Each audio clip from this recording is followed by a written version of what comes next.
Hello and welcome to Stampscapes Friday Night Live. We have a piece of koala printable holographic sticker paper. It's a half page, 8.5 by 5.5 inches. I'm going to try the composition that I've done here on the vintage paper and then a piece of just standard white semi-gloss cardstock.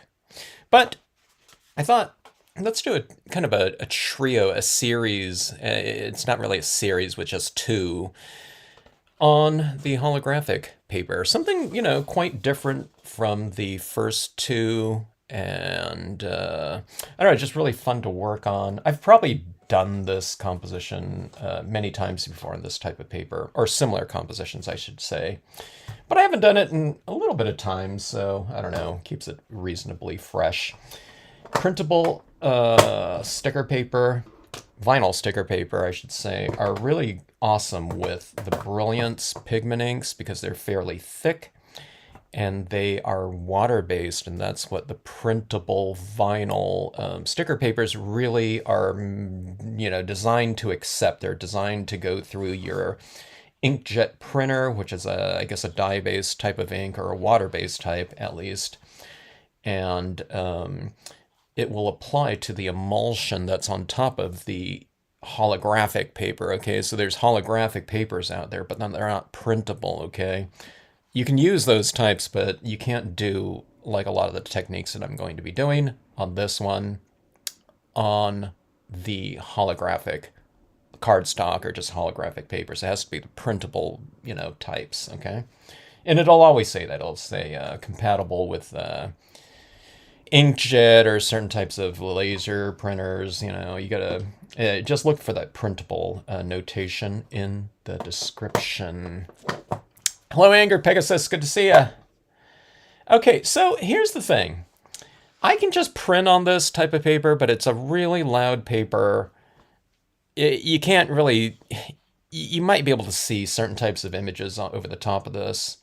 But if I were to do something like this, in black, it would just be completely overpowered by the holographic patterning, color contrast in this paper. So what we do is we do some blocking out with the white pigment ink. And in this composition right here, I really like the look of the kind of misty, cloudy backgrounds that separate the different distances in, like traditional Chinese ink styles of painting. Okay, so in this area here, I can use like this whole area in here could be just white on this paper right here. We want to get the effects of the paper. We don't want to block the whole thing out, but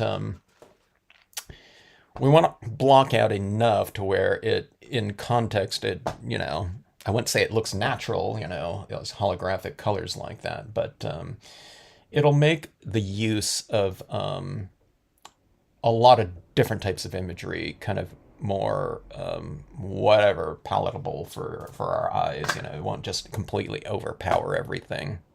Hello, Cynthia. How are you? All right. So let's get on with it here. I got to get my bearings here a little bit since I'm kind of going off of this composition right here. Okay, so let's see. I'm going to go like from right here down here. I'm going to make a little mark here. Colored pencil doesn't... You'll see me use colored pencils on this. It doesn't really mark that well, just directly on the vinyl. But when I'm using my colored pencils on here, I'll be kind of coloring the white Brilliance ink, which is really fun. It's a fun effect. It's a really just dynamic combination of media on this type of surface. It's a type of surface that's really not designed for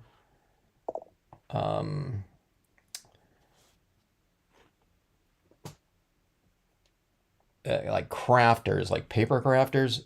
But the Brilliance ink, it opens up doors. So if you haven't used metallic types of papers before,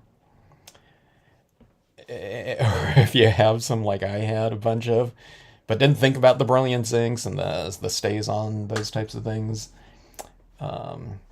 you might consider it if you like the look here. Okay, so I have these areas right here. So this area right here is going to get toned in, okay, down here. And then I have these little marks right here with my pencil. That's the base of this right here. And then I have, I don't know if you can see right there, I'll put some mist going up that way. And then right here, it's like here to here, but then I'm going to bring that over all this area right in here, and then we'll put that moon right up top here. All right, so yeah, you could bear with me. I would have had all this or a lot of this already done here before I came on, but I was at Costco. I had to drop off my son at this park, and then it was like near this one Costco that offers propane tank filling. So it's like, okay, I'm gonna go and get this propane tank filled while I'm over there. And yeah, if you guys go to Costco, you know what I'm talking about.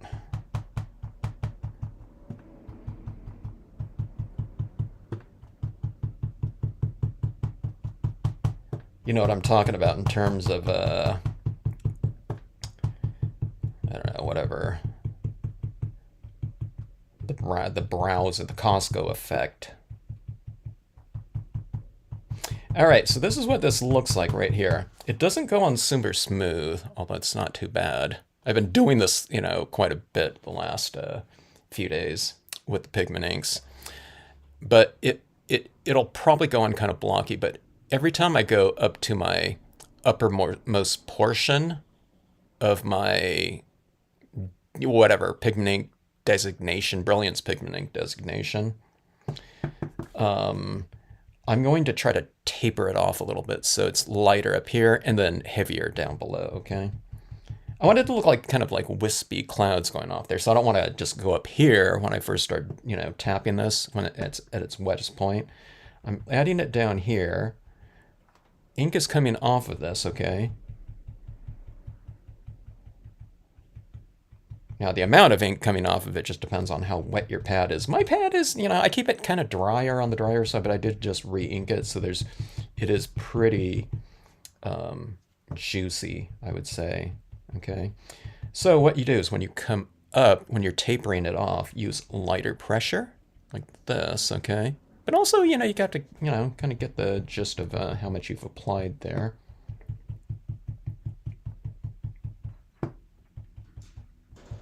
But one of the things I always kind of mention when I'm doing this on the vinyl sticker paper, when I'm doing this blocking out technique, I said it doesn't go on really smoothly because I just know people kind of get like, they get panicky when things aren't kind of like looking as smooth as maybe, it might be if someone's doing, I don't know, what Copic markers, you know what I mean? Everyone wants it to look really smooth and kind of beautifully applied and everything like that, not real clunky looking.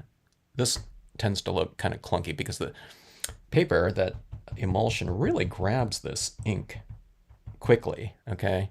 And sometimes when you're adding it really slowly like this, you can't see what you're doing, with each dab or application. So, but as you can see here, it's not, let me see if I can show you like that. See, it's, what I mean? It's thicker in some areas. We're going to be stamping imagery over the top of this anyway. And that's all going to kind of fade off into the background. Now, I don't want to go like this and just put like a big blob there or something like that. But if you're just kind of tapping around, if it's not smooth, as smooth as you want it to be, then tap a little bit more. The more you tap down here too, the more colored pencil work you can apply in here because there's going to be a thicker application of this. So when you're coloring with the colored pencils, this almost gives you like a little, it almost gives you like a paper, like a matte paper type of layering in there that you can use if you have soft enough colored pencils or maybe watercolored pencils or something like that you can use on there and color, okay? So, if you use more, You know, it's not like a lost cause. It's not like, you know, I put too much, you know, I wasted my white ink there or something like that. It's not going to be like that. You know, you can always kind of utilize it with your other tones to come. If you want some of this to be a little bit translucent, then just go over it a little bit right in here. See, like that? But this is like pretty opaque like that. See, it's kind of blocking out that holographics, but then you can see some of it going through here, and then it's thicker down here. So you can, you know, you can work kind of opacity here if you want to by just adding thicker layers in there. Okay. Hello, Patty. Hello, Panic Coffee. Good to see you in Belgium. Wow. What time is it there? Catch the stream today. Midnight. It's midnight there. Okay. Let's see. You're about 8-ish hours ahead of us. 7.5 if it's midnight. So yeah, but you're probably 8. Is it 12:24 or something like that? Hello, Zale. Good to see you. How's those? Any new journal? What, I don't know. It's not like a journal page. Check out Panic Coffee's pages in their book on Facebook or Instagram.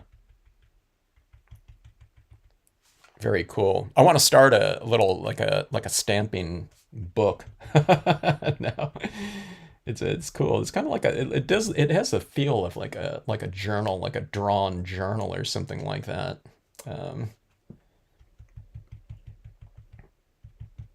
and a lot of those types of books too, they have decent, you know, pretty decent, you know, type of paper in them. So you can work a lot of different media. Okay, I'm starting with my second area right in here like that, and that's going to go up to this area right here. Okay, so a little bit thicker in here, and that's where this is going to be stamped right over the top of this area right here. And you're saying, hey, you know, why are you putting this down here if you're going to be just stamping right over the top of it? Well, if I don't put this layer of, you know, opacity or something like that, then all this is just going to show right through the rocks, which I don't know, maybe you want, you know. I want to render my rocks a little bit more and to make them look a little bit more three-dimensional. So I want to be able to use some colored pencils on there to shade it and everything like that, okay? But that's me, you know. And you don't need to do it, but, you know, if you don't, it'll just affect your grade a little bit.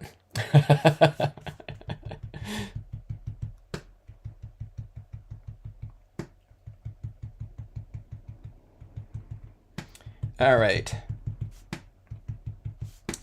Ending this down. I guess this isn't taking too long here.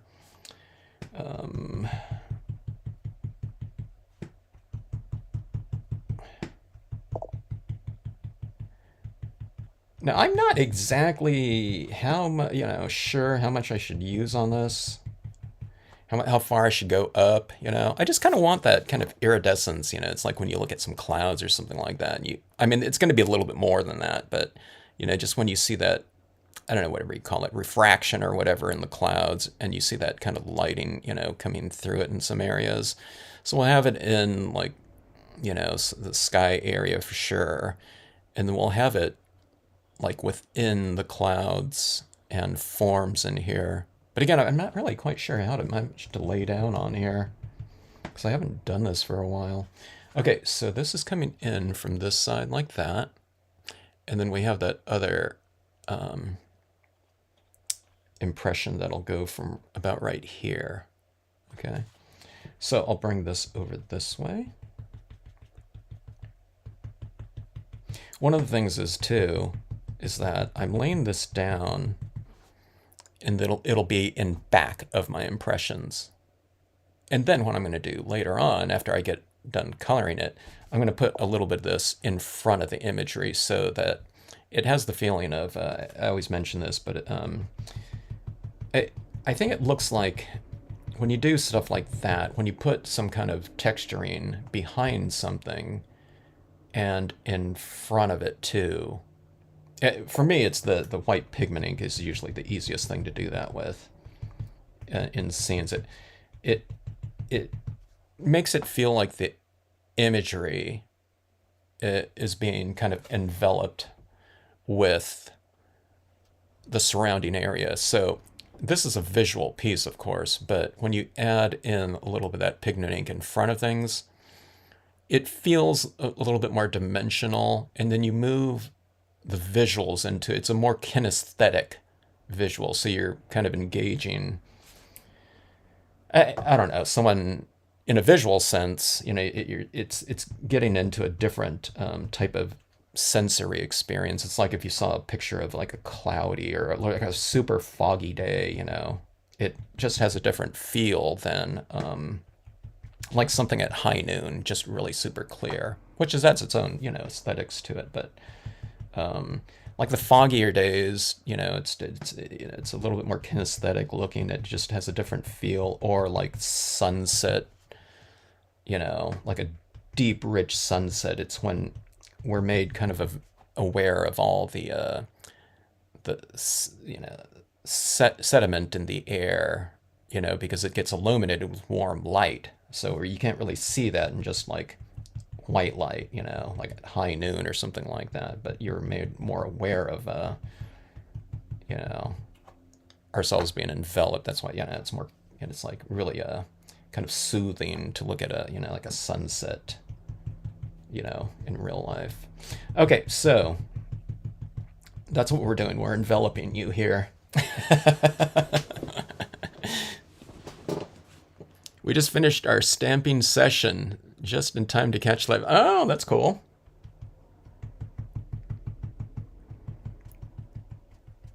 What did you do in your stamping session? Hello in Australia, Janet. It's 9:30 a.m. Saturday. Let's see. Wow. That's a big time difference right there.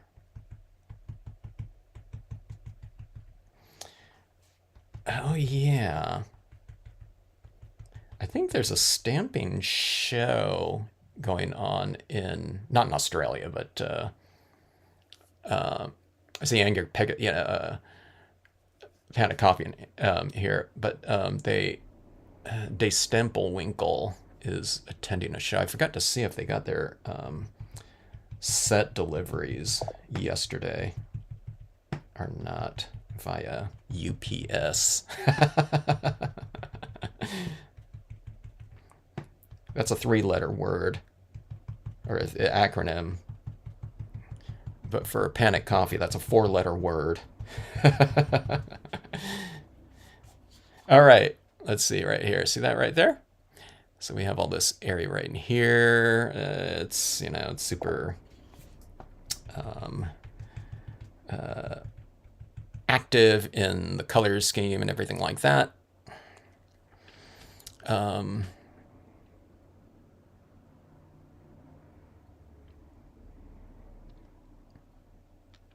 You should put your handle on YouTube here should be Raymond in Belgium. Yes to book. Yeah. The book would be fun. I don't think I've ever done that before. So I'm always looking to do new things too. I have a bunch of like sketchbooks and things like that, but I've never thought of like doing a stamping book before.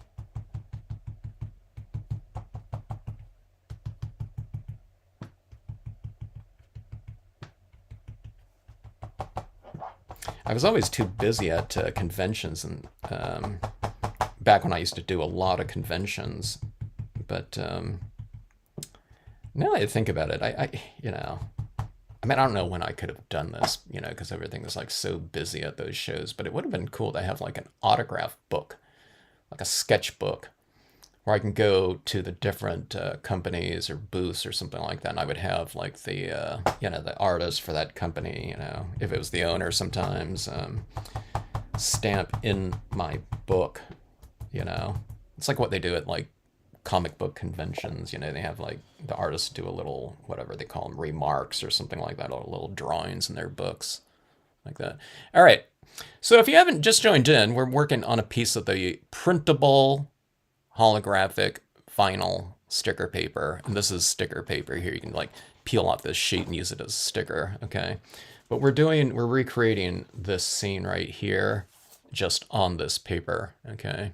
I'll try to bring in a lot of different tones and everything like that to make it different enough. But one thing about the holographic is you get all that kind of different type of effects, you know, that patterning in there, which is pretty fun to do or to have in your scenes just kind of inherently. We're usually adding color into our scenes. We stamp out something and then we color it, right? We bring all that different type of media in there to try to make it look interesting. This one right here is just kind of interesting right off the bat. But it's like, it's too much, you know? So it's like, you got to kind of tame it a little bit. And that's what we're doing right here with the Brilliance White Pigment Ink, because Brilliance Pigment Ink specifically is a water-based media, and that works on printable vinyls, okay? Not just the holographic, but like the glow-in-the-dark vinyls, or just the white, you know, just plain white vinyl sticker papers too. I think there's clear sticker papers as well. So, yeah. Sakura Japanese Temple View just posted on the Facebook group. Cool, cool. Hello, Magical Maker. Good to see you. Yeah. You know what? I'm guessing there's like one manufacturer for this coming out of China, and they just have, it's sold under the name of many different brands, or different brands, you know, they brand it, you know, with different packaging and stuff like that. I'm guessing it's all coming out of the like one factory though. I mean, that's the way those things usually work, because all these papers, they seem kind of the same to me, just in terms of quality. That being said, they all seem to be of, you know, pretty good quality. Okay, I need to come across here with these mountains. Okay, getting my bearings here. I don't know. Like a group of you over kind of in, you know, whatever your neck of the woods should get together and just order a bunch, you know, if there's like stuff that you can't get over there, then you kind of whatever, coordinate, and like I could send out like I don't know, like a, you know, whatever, a bunch of those types of things, if there are things that you want that you can't get. Stuff like you know, the vinyl holographics, stuff like that, you know, like this wood grain placemat paper, you know, stuff like that. This is like a unusual type of thing. I don't know if it's sold, you know, it's probably made in China or something like that. Everything is, but stuff like that's really cool.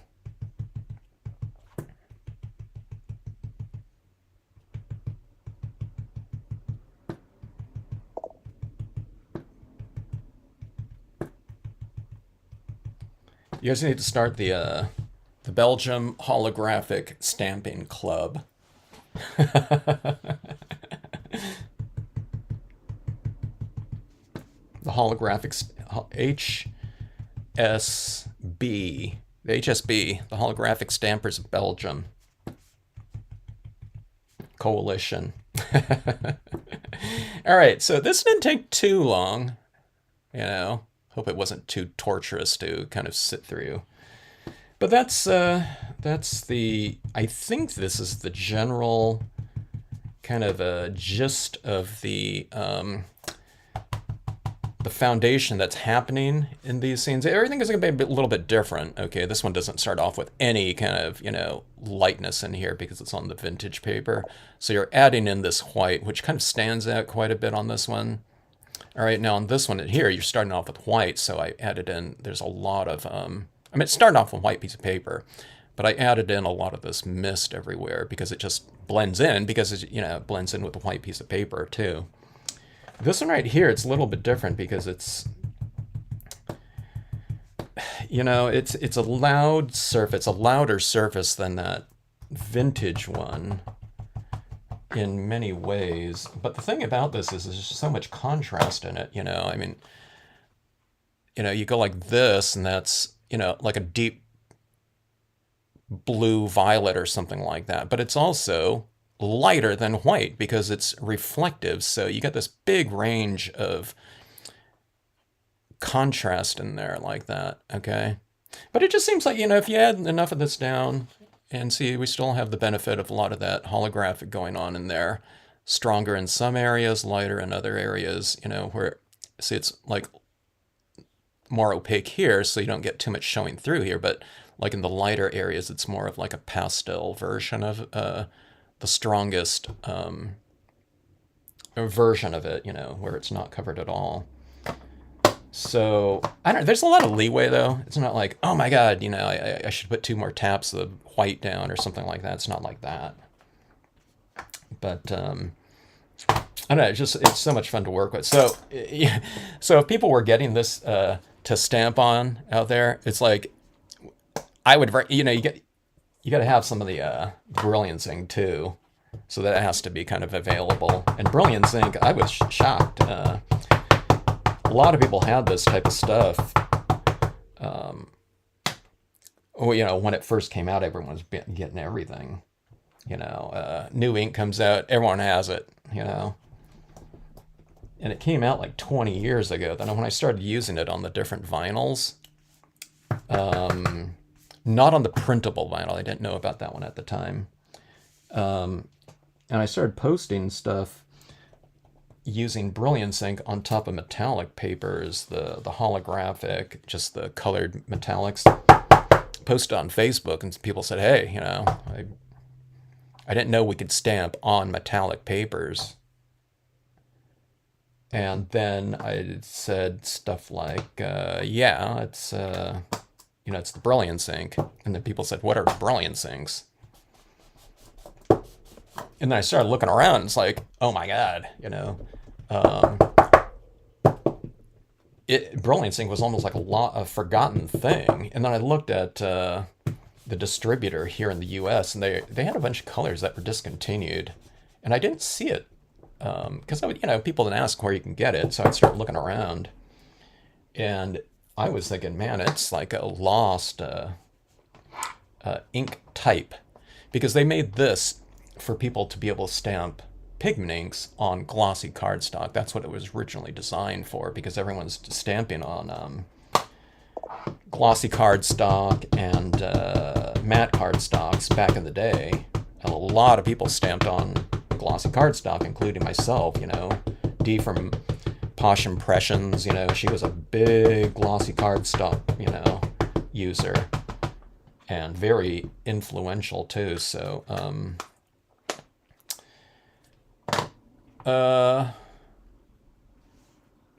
yeah, so a lot of people got that type of.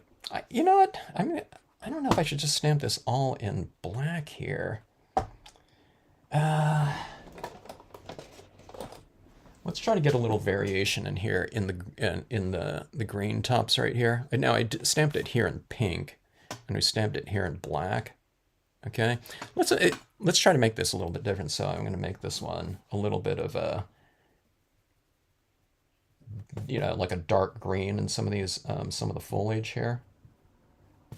So I colored it in black, but then you just kind of go and blend in some of this green tone in here. And yeah, you're polluting some of the pen here, but we just kind of, this is like a 35-year-old pen too, so it's not like it's destroying it. It's all frayed on the top, but like I said, it's gotten a lot of use. Okay, let me see where this one goes here.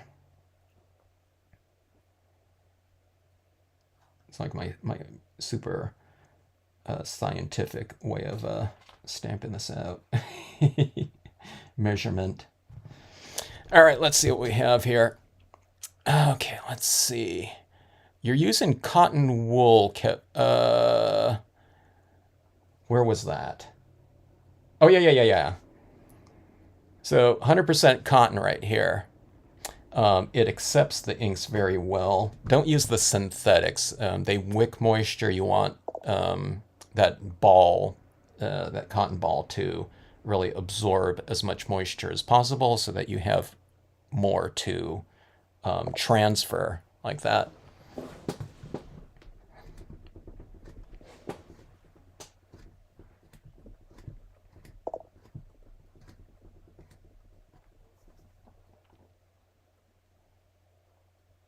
Hello, Bonnie. Hello to anyone that's joined in here. Thanks for checking out the vid. Okay, Brilliance seems to be more available now. Yeah. I need to get more colors, for sure. Have you ever used VersaFine as an alternative? The VersaFine, I have the VersaFine Claire as, okay, that didn't show any of the green at all.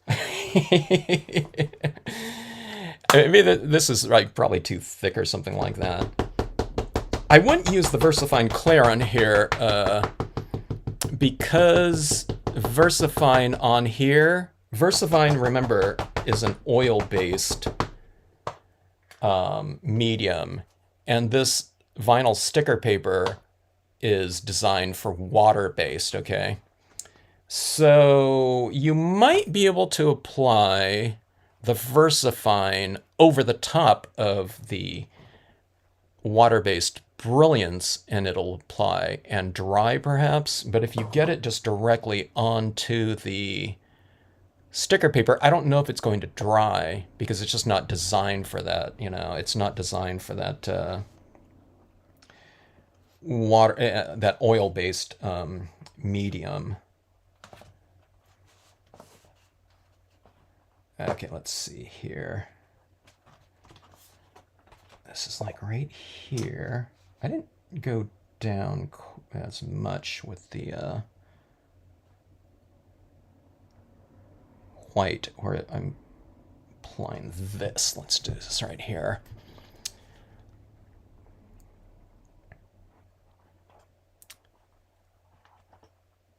Okay, oh yeah, Panic Coffee already took care of that, yeah, that answer right there. You can test these things out, you know, it's always one of those things. I mean, I always kind of recommend that people kind of play around with a scrap piece with the different media that you have anytime you get something that's not really a traditional kind of surface to stamp on. Metallics, iridescents, the vinyls, and then there's the printable vinyls these days. The pre-printed papers like the you know, like the wood grain here that I like. I haven't played around with the suede very much, but the suede accepts a lot of different media. So what I usually do when I get a piece of this, you know, any kind of new surface that's not necessarily catered to, you know, the stamper and the crafters and the crafting inks that we use, I'll just get like 3 different types of ink or 4, and I'll do impressions on there. So I want to look at the thing that I'm looking for a lot of times is value. So what does a stamp, like what black, how black does a stamp, you know, stamp out, you know, using a given black? Is it this one's like a 65% gray or something like that. I got a little bit stronger in some of these areas, but it's going to vary because I'm stamping over different densities, in this case, of that white pigment ink in there too. Now this is really black down here, but remember I put a lot of that white down here, so there was more of that whatever surface to stamp into. I'm guessing, you know, that's what's going on there. So it varies a lot. So test out, you know, your different types of media and see what works. A lot of times, you know, there are just certain types of media out there that I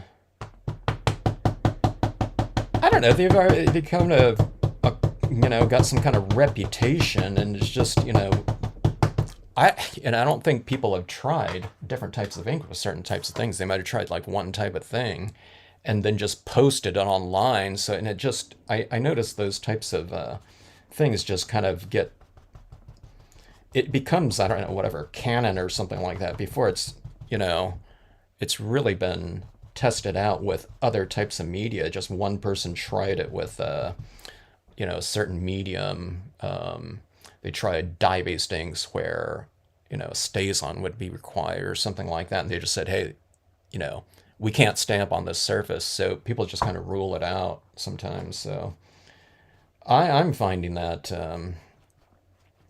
I'm finding out new things all the time. I found out stuff about this glow in the dark vinyl yesterday that I never knew. I never knew I could like render this area in here so much with alcohol inks until last night.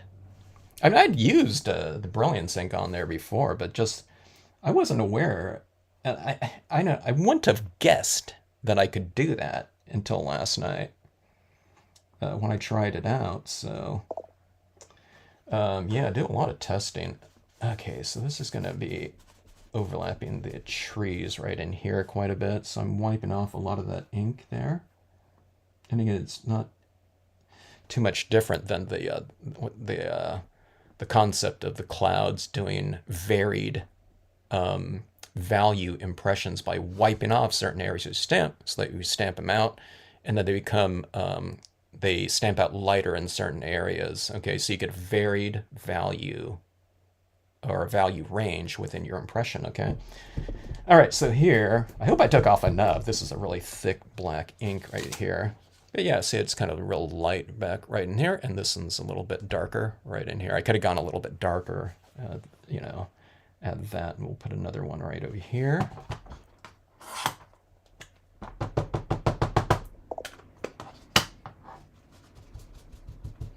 When you're doing these things too, like if I was to do this again, it would come out a little bit different. So when you're doing your experiments too, just keep in mind that, as you're kind of experimenting around,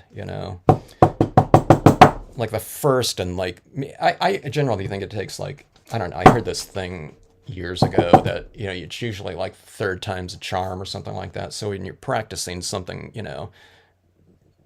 don't know, I see like my first time doing like a new surface, like these types of papers, like something like that, like a dry run, where I'm just kind of getting the feel of it, and I don't kind of base the, too many of my, whatever, if it's a conclusion or I don't know, whatever, loose conclusions based on kind of my first run through. I'm usually learning something. It's like, okay, I can't use so much of this. I need to use more of this or less pressure or so, you know what I mean?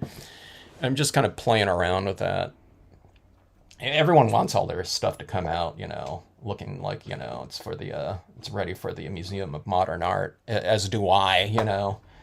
But in reality, it's like, I see it more as like, that's why I call this the Stampscapes lab, because it really kind of opens up the idea of, it establishes, that you're, you know what I mean? That it's, you're kind of in your craft room is like a, you can see it as like, a place to make these like finished, like amazing pieces, but I see it as more like a place to go in there and like just play and, experiment.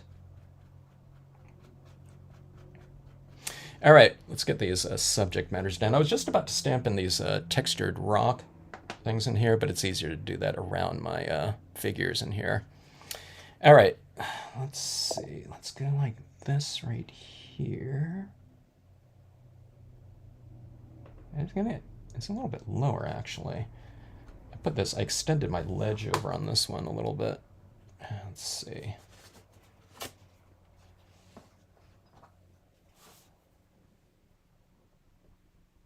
Masking it off a little bit. I wiped off some of the tone off of the reflection or shadow.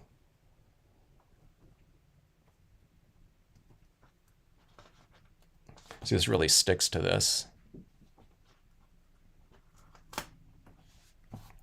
So see that right there? So that shadow area, it kind of tapers off a little bit lighter like that. And sometimes when you stamp these things out, can you see that right there? Where that ink didn't transfer? And then you can see it right there. It's a little bit blotchy, right? You can just fill it in with a pen if that happens. That happens a lot on these kind of, you know, these metallics, you know, that we utilize. Just the ink transfer, it's just not going to be as smooth as you know, a piece of absorbent, porous types of papers. So just keep that in mind. But you just kind of fill in with the, you know, that's what they make, you know, like markers for. That's why markers exist. Or colored pencils, you know, you might be able to use a colored pencil on there if there was some of that white pigment behind it. Let's see. Hello, Linda. Wiping off a little of my reflections down here from these deer. Go over right here. Let's go back over here.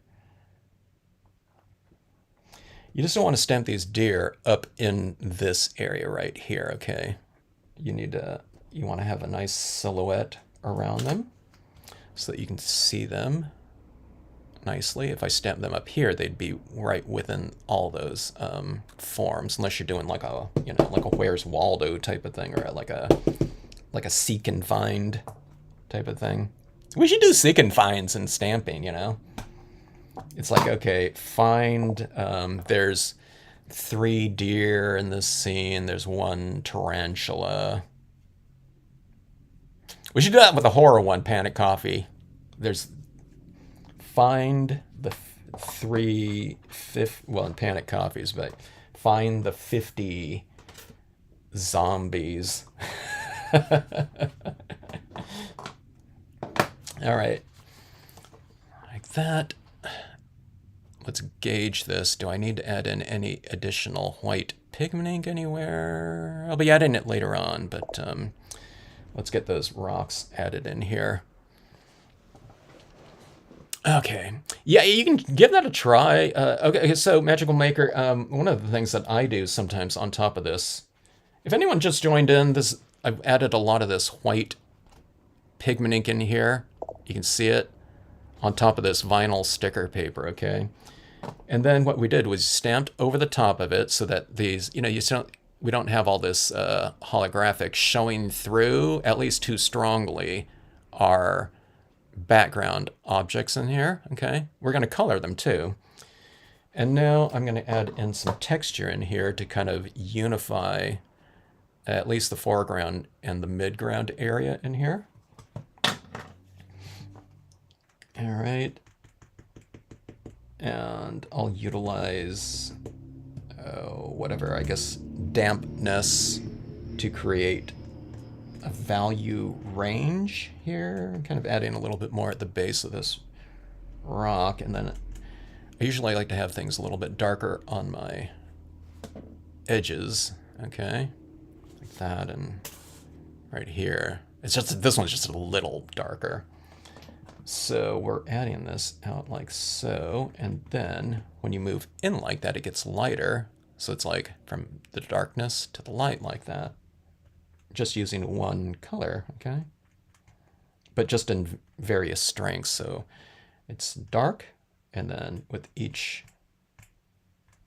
additional impression, it gets drier on here and thus lighter. And then we'll do it from the opposite direction out this way. So you can add, you know, quite a bit of it at the base of this rock here, and that'll give you a little head start to kind of shading right in here.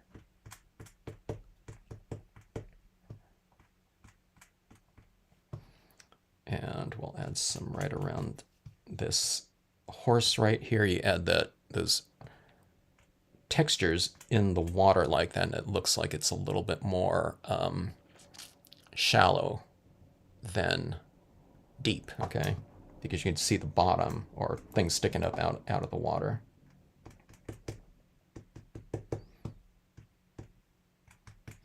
All right, I think before I move on to, let's add in those leaves into the mix. Let me see where it is. All right. Here, let me see if I can get some of this in here. I think I should probably use a little bit of black in these leaves. I think they'll come out just too light without it. Again, this is the black pigment ink, right? And I'm mixing a dye-based ink into it. They're both water-based, but let's see if I can get a little bit of variation in my impression this time. Not like it, you know, like it didn't happen up there. All right, so here's a little bit of green. It's a really dark green. Here, let me see if I can use a little bit of this olive right here. So I'm kind of going like this. I'm kind of wiping some ink off while transferring on this other one, or trying to do that at least. All right, I don't want to cover up my deer here, so I'm just being careful about that. This might be a little bit of a wet impression. But look at this color right in here. Isn't that great right there? And look at that, it's like a different color up top there. It's just that angle, but that's one of those things. It's like when you stamp, okay, that came out pretty light green like that. I know what I'm gonna do here. So I'm gonna do this instead of trying to blend on here. I'm going to go with the green like this. Let me go with a couple different tones of green. And let's go like this.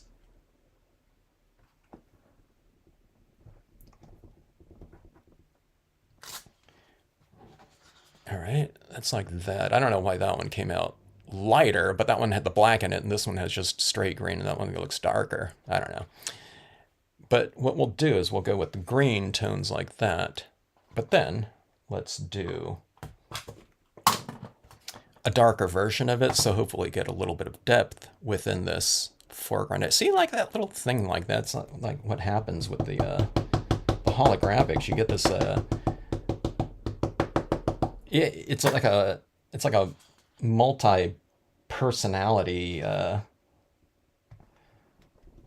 or a card with a lot of different, I don't know, whatever personalities in it, just depending on what light is hitting it. So I really like that. Okay, let me see. There's some questions here. Let me see. Marvy pens. Yeah, the Marvy pens. I'm working with the Marvy pens here. Any type of dye-based pen are really good. Yeah, so yeah, the Marvy pens, the 1500 series were the ones that kind of were, you know, pretty much an industry standard, you know. It was one that D. Grunig, who was really one of the big stamping kind of personalities and influencers in, you know, the stamping community for Posh Impressions. She passed away, when was it, like a year or two ago? Warren just died too, not too long ago. I think it was last year maybe.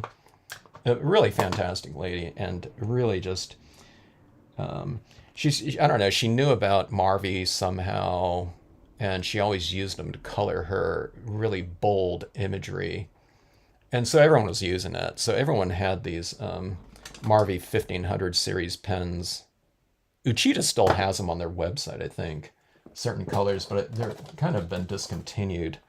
They have also re-inkers for their pads, but everyone had those, and then the double-sided, either La Plumes, which are Uchida as well, you know, Marvy inks, or the Tombow pens. And then about 20 years ago, someone discovered Copic markers and alcohol pens, and then that really became the industry standard.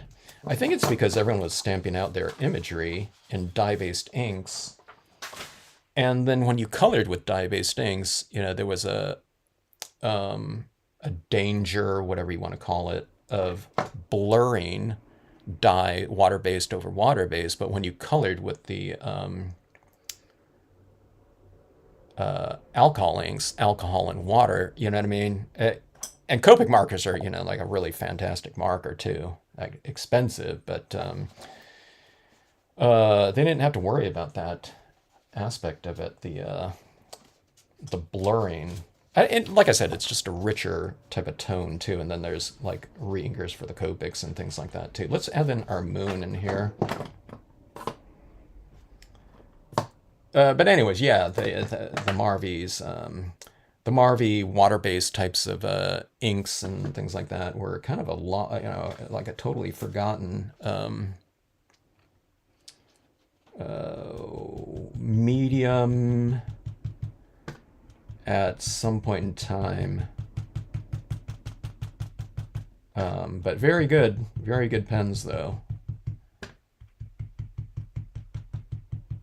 And you can kind of re-ink them, you know. They don't have like every color for every pen, but I have videos where you can see where you can just open the back of that Marvy pen and I don't know, you can fill it up with, you know, it's better than tossing it out. You can fill it up with like another tone or something like that and just keep it in mind. So if you have like a certain light blue or something like that, you know, re-inker, you can, you know, put in you know, a medium tone blue with a light blue. You just get a little bit of a mix between the two. As long as your tip's still good. All right, that's what we have right now. Now we need to go and render it. You can see all these tones in here where I've kind of anchored down my rocks in here with darker tones at the base and lighter up top. Each one of these rocks is a little bit darker right in here, like that.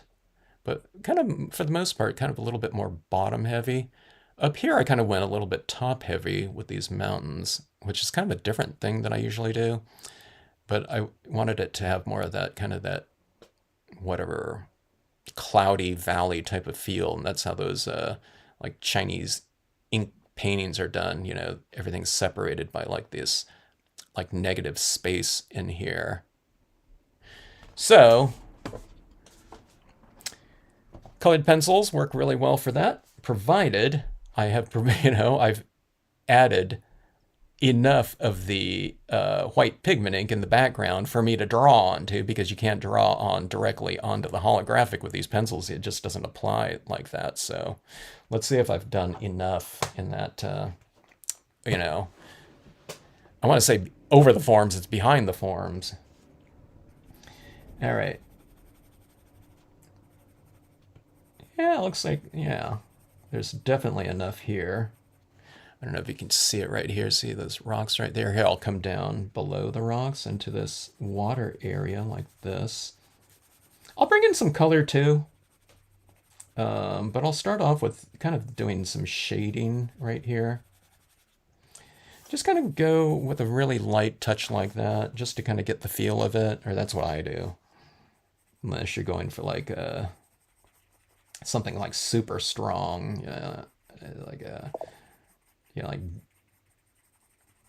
I don't know, as Jeannie here, I always mentioned to Jeannie some of her work. It's like I call it stamp expressionism, you know, with like powerful kind of brushy, you know, kind of applications of paint on her pieces. There's a like movement to it. The way I, you know, I'm too chicken for that though. So I just go very lightly, you know, at first. I kind of get my feel of it. I kind of bring everything into kind of resolution, kind of like slowly. So I have a little bit more control over it that way. Let's see this right here on the mountain like that. See that you can get these tones laid onto the Brilliance pigment ink. Okay, now remember that wouldn't apply there like that if I just tried to do it right up here, because there's nothing for this pencil to grab onto, but this really dries very quickly on this type of coating on here. So, and it provides a base similar to, I kind of liken it to just like a drawing. The feel of it is kind of like drawing on a cheap piece of copy paper. You can't really build it up like super thick with the colored pencils, okay? Because you're gonna kind of build up a lot of this waxy coating on here. So I can't go on here like as if I was working on a piece of like matte paper or like a good quality cardstock or something like that, because there's just too much of a buildup of this wax on here. So, you know, after like 2 or 3 layers, I can't really apply any more of the colored pencil on here. But you can apply enough, you know, and it's I always mention this in these videos here, but these metallic papers, they're a really loud,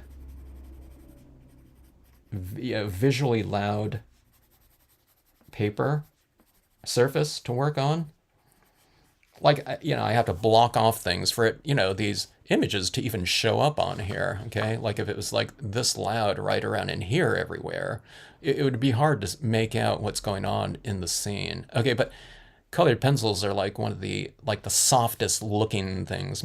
Pastels, like pan pastels or something like that. Soft pastels, chalk pastels are going to be like even softer, or chalks, But I think colored pencils too are like they have to me, they have a real soft look to them. So I think it's like a really fantastic contrast to metallic. And just to be able to use something like this pencil, we can't use like pastels. I don't think on here. I don't know. We can try and see if they can put a little bit of pastel over the top of this Brilliance White.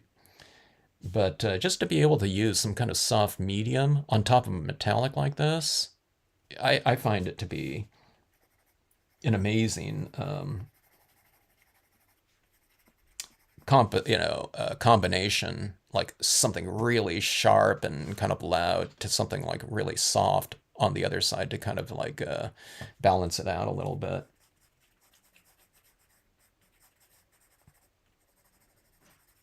A little bit of shading underneath our characters. I'm just kind of reiterating kind of what's already on the design too. I already have the shadows underneath there, so you're just kind of adding a little bit more like that.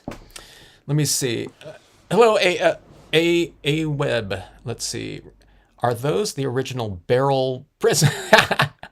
I do. Yeah, you know these ones, huh?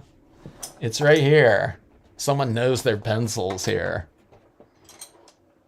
Look at that. 48 color set. I probably bought them in 85, I'm guessing. I think it was my your pencils then, for sure. I think I bought them in like a beginning drawing class or something like that. I don't think I got them in high school. I think I got them in college. And I think like a beginning drawing class just required it. And then we never used it. And I was someone that was, in rubber stamping when I started working for a Stamp in the Hand company. It was all about the dye-based inks and the Marvy inks, super bright tones. Now, there were a lot of people that used colored pencils. It seemed like everyone in Germany, early stamping, it was all like landscape stamps and colored pencil, And I really loved that look, but I just never worked with that until, I don't know, a few years ago. It's like I started using more of the stuff that was in my supplies. I had bought a lot of the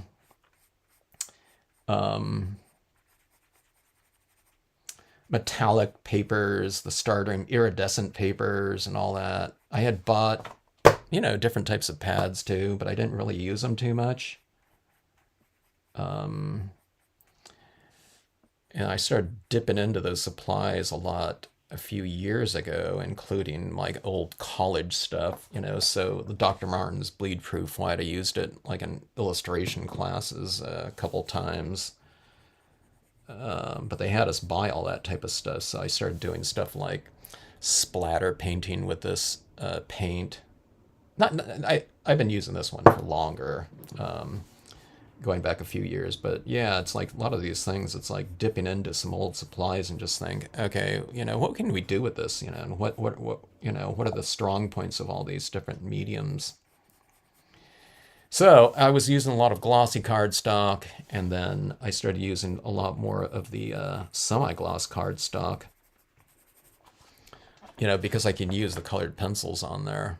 So, and that's when I'd hear I use some of the watercolor pencils too, but yeah.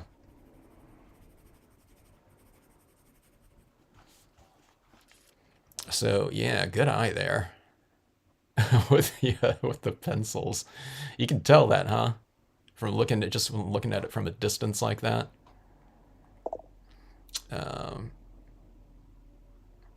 Higher quality. It's too bad about those barrel pro. Yeah, who makes the Prismacolors now? I looked at these colored pencil forums, and I wasn't aware of it. The only people that I think it was like 30 years ago, it was barrel Prismacolors, and it was I can't remember that other big. It wasn't Faber Castell. There was like one other brand of colored pencils that I knew of, and they were like more expensive. So I just bought the barrels. It was like a lot cheaper. But that's the only reason I bought them. I didn't realize though, in the art industry is just so volatile. There's so many buyouts and companies going out of business, all the time, and companies buy like branding and stuff like that, different chemistry to the supplies, including these colored pencils here. It happened with like glossy cardstock too. There's this paper called Chrome Coat out there that's really bind a coat, but that paper company, all these paper companies going out of business, and like CTI, this company out of Italy, buying the name of Chrome Coat and just rebranding their bind a coat. Just for brand recognition, because everyone used to use Chrome Coat here in the U.S. That was like a really big brand for glossy cardstock. So yeah, I didn't, the art industry, crazy. I wasn't even aware of that, but I started working with this company called Ampersand Art, and I was just kind of surprised at the difference in how like the crafting industry is different from like the art industry in terms of kind of marketing and how that whole mechanism works through like a lot of distributors and things like that. Okay, let's see.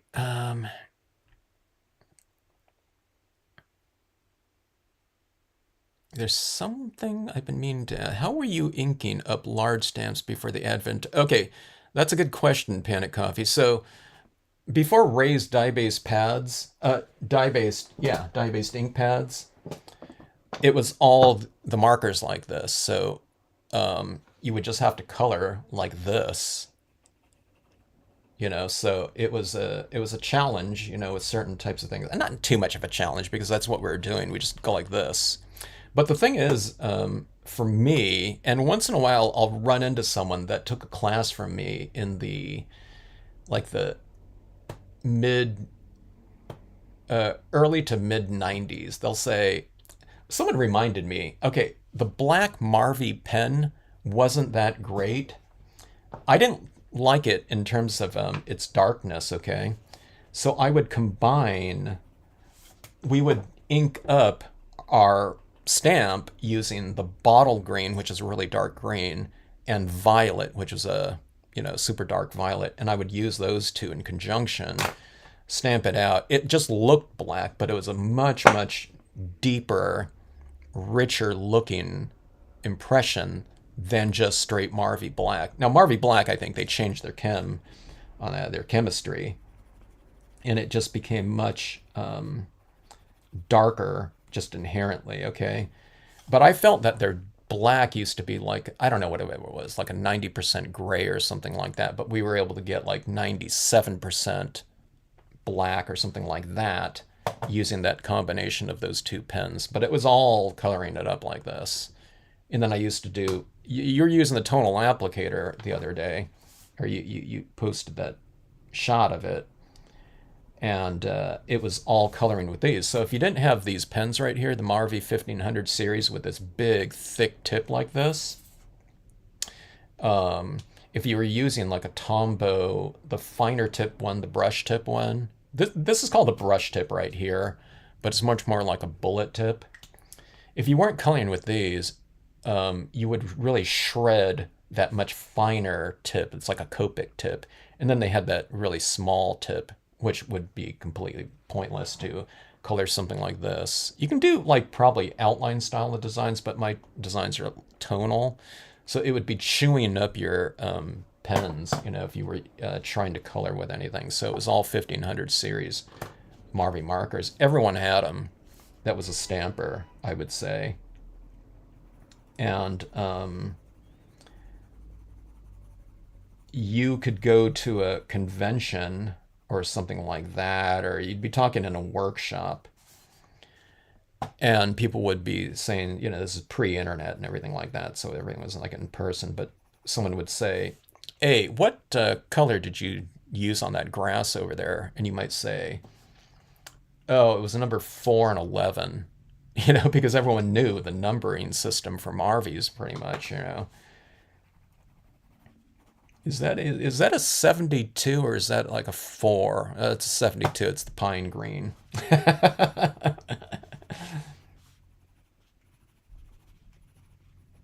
It was that hidden language of the stampers like that. Or the whatever the common language. Okay, let's try a little bit of this green on here. We'll put a little of this like a mossy rocks down here. And again, it's going on here beautifully because it's got that little coating of or a thick coating of the white brilliance ink underneath our impressions here, okay? So if you just joined, I keep having to say this because people might have just joined in here. I'm not coloring directly the holographic cardstock right here. Look at that band right there of color. I'm not coloring with my colored pencils directly onto this holographic cardstock. That's the bare cardstock. Anywhere where it's like more white, we've already laid down the brilliance ink with a cotton ball over the top of this, okay? And this is not holographic cardstock. It's a printable holographic vinyl, okay? There's also holographic cold laminate too, okay? The printable is the big thing. You want to see that in the description for this technique at least. You can use those other ones for other types of techniques, and they're really cool to, I don't have the cold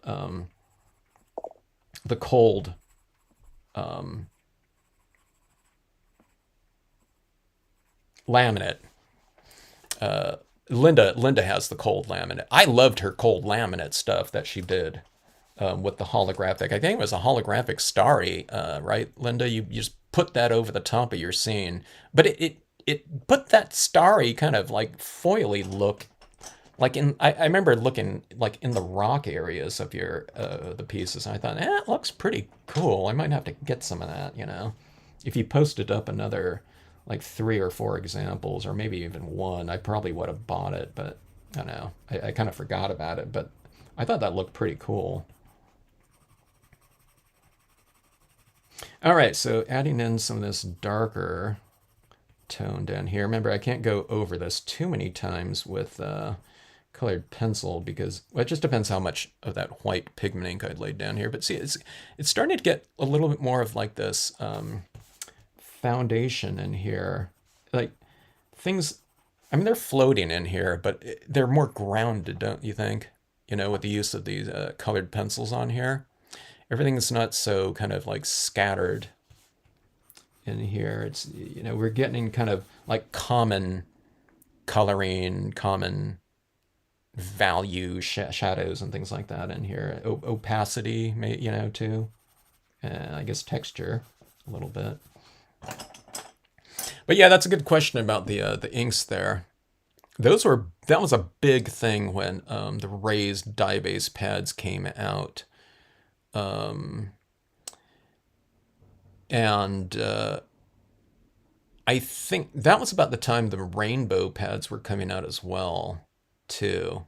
But yeah, there were a lot of things that we couldn't do. So there's like so many more things that made it so much more convenient. But the one thing about that, okay, so we're talking about raised dye base pads. The one thing about Marvy inks were already out there, okay? So if you notice in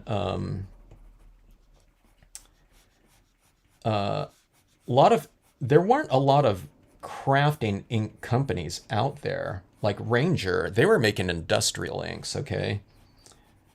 I could buy my ink to index the top of my wood mount. This is a label here, but you can stamp on the top of this with like a Ranger Industry, black, whatever, soy ink or something like that.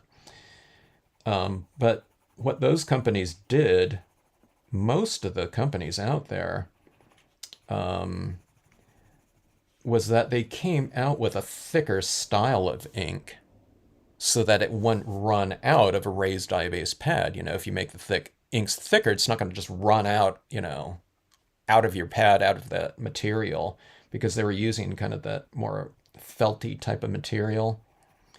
Where Marvy and ClearSnap went with the foam, like a denser foam, and that's going to hold the moisture. Okay, now the way dye-based inks work is by staining the surface, okay, of paper or whatever you're stamping on. So the thinner, in theory, is going to be a little bit more effective because it can stain easier because it can penetrate. So that's why, I don't know, I used Marvy all this time, and I'm still using it. And I'm still using it because you can still get some of it out there, especially in re-inker form. I think there might be a couple places that still might have some pads too, but I'd still recommend to people to pick up like a couple Marvies if you can, and incorporate those colors in with your other brands of inks. I love, things like Memento, and I love Distress inks, stuff like that. But when I add in one like Marvy ink into the mix, like a Caribbean Blue or something like that, if I'm layering inks from other companies, all you have to have is like one brighter one in that mix, and it could be the base layer, it could be the fifth layer, whatever. It'll brighten up the entire whatever stack of inks from other companies, okay? And Marvy just have, they're typically the brightest colors for some reason. I don't know. They were an ink company, you know what I mean? So they really got that science down really well. So they just weren't very well known because it's just like, that's like, inks were just like one of their things that they did. They made a bunch of different things, so they didn't really promote very well. Like D. Grunig was the one that was like promoting them or utilizing them. And, I couldn't even get a hold of them when I, tried to get in contact with them one time or a couple times. But, yeah, they're great stuff. So they're still out there if you're in the US. Things like Marco's Paper. There's another company that has some too, or they're just directly on the Uchida website. I don't know what they have now. Some of like the basic blues are kind of gone. Black was gone a long time ago.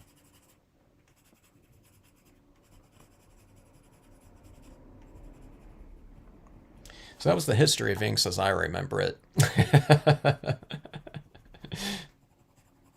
I don't know what happened to ClearSnap and their Vivid pads. Those things are really good inks. I have like pads from, I don't know, like 30 years ago maybe. I don't know if it's that old, 20 something, 25 at least though. And I barely use them because I started using those other ones like Printworks and then Marvy and then, Memento. I got those Distress ones. But ClearSnap discontinued those ones a long time ago. But those things are still, they've been sitting on my shelf all this time. There's like still juicy. It's really amazing. I don't live in, Arizona or something like that, but it's not like, like super humid here. They're just sitting, right on the top of my desk or shelf here.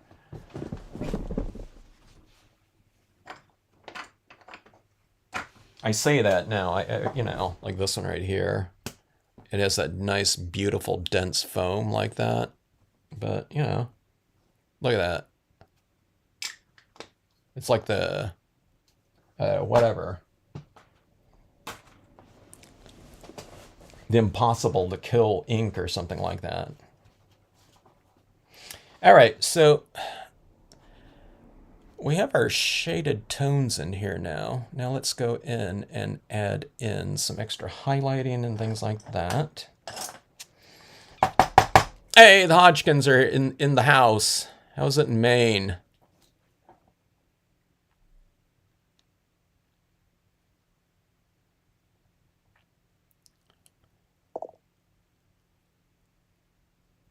The zombies, yeah.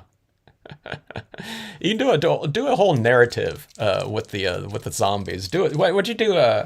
Like a you can do a thing like The Walking Dead season 1. Have Rick kind of walking, around that horse or whatever. Have him like somewhere. There's a horse in the distance. Then the next thing is he's like on the horse. Use that rider that you have, and then you can do that church scene. Yeah, Panic Coffee really knows, has the feel of those zombies for sure.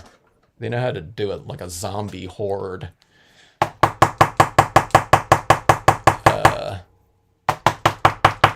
Unlike anyone. I couldn't. I don't know. I couldn't get that same feel. I got to try it again a couple times. Having those like multiple applications of the zombies where they were kind of in lighter tones too, but you were able to really kind of get those masses down. All right, white acrylic paint pen here, and highlighting some of the tops of my rocks right in here. See that right there? We can make it a little bit more rounded like this with a little bit of highlighting on the top of it like that.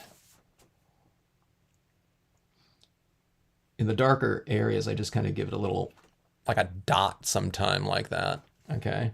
But in the lighter areas, if there's a lighter rock or something like that, you can put a little bit more ink up top.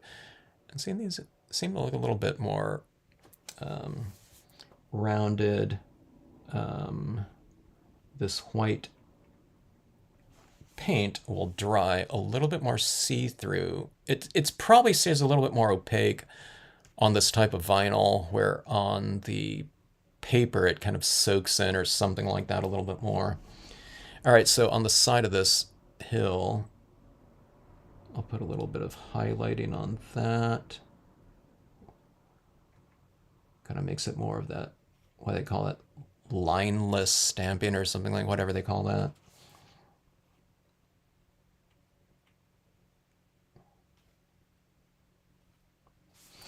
All right, but see, that kind of captures some of that light, and then we can add some of this down here in the water, and it looks like kind of like shimmering water a little bit.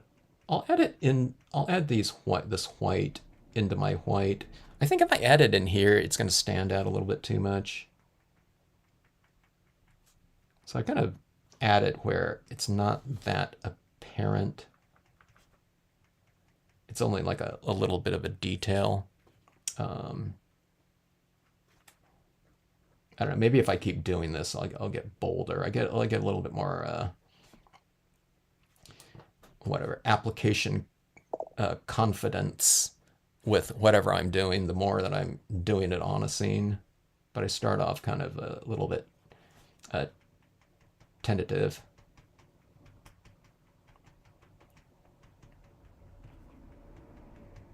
So going back to like the zombie, I've been using like once or twice, the way that I used it. So you need like to build up to like zombie confidence, they call it.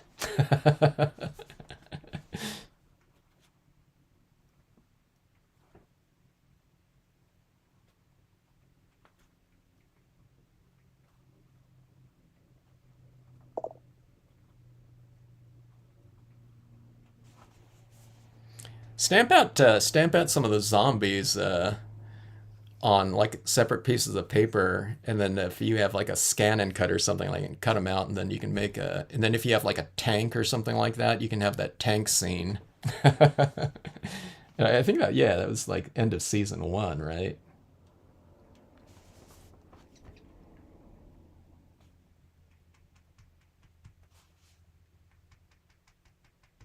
All right, adding a little bit more right up here. Looks pretty good on these mountains right there. See it catching some of that light like that. But look at that sky up there on the holographic. Isn't that fun? And then you have those colors like even going through here. You can see where I've added like a thicker application of the white right in here, but right in here, there's not so much, so it looks pretty cool. But, you know, that original kind of application of, so you can see more of that application of the white when I tilt it like that, but, you know, when you get all these images kind of stamped in here, we're bringing in all these other tones, you know, that the degree of,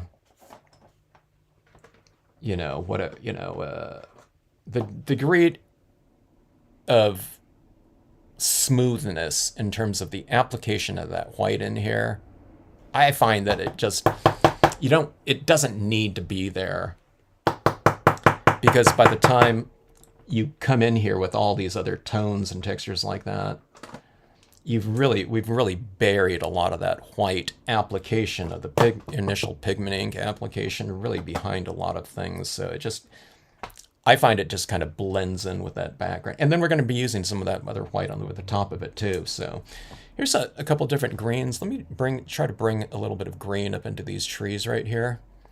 Something that I didn't achieve with the you know, the dye-based inks, except for in this foreground. You know, you can see that green right on here, but let's bring some of that up into those trees right in there.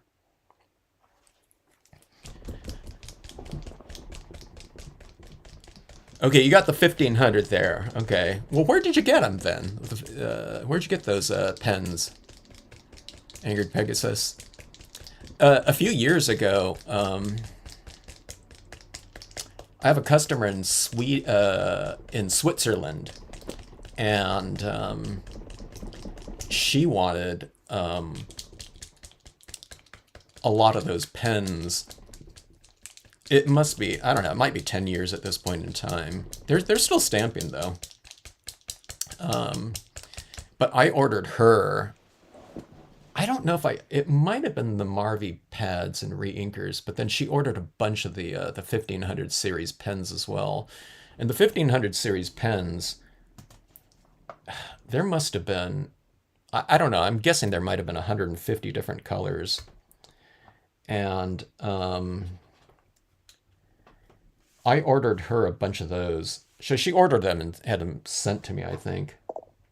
Is that the way it went? It's either that or I don't know. I ordered them, and you know, she just paid me back or something like that. But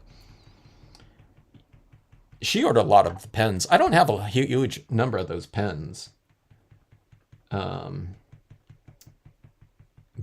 I was like drooling at some of those colors she got. They're really nice, especially like there was so many different blue tones and just variations, warm, you know, all kinds of different colors.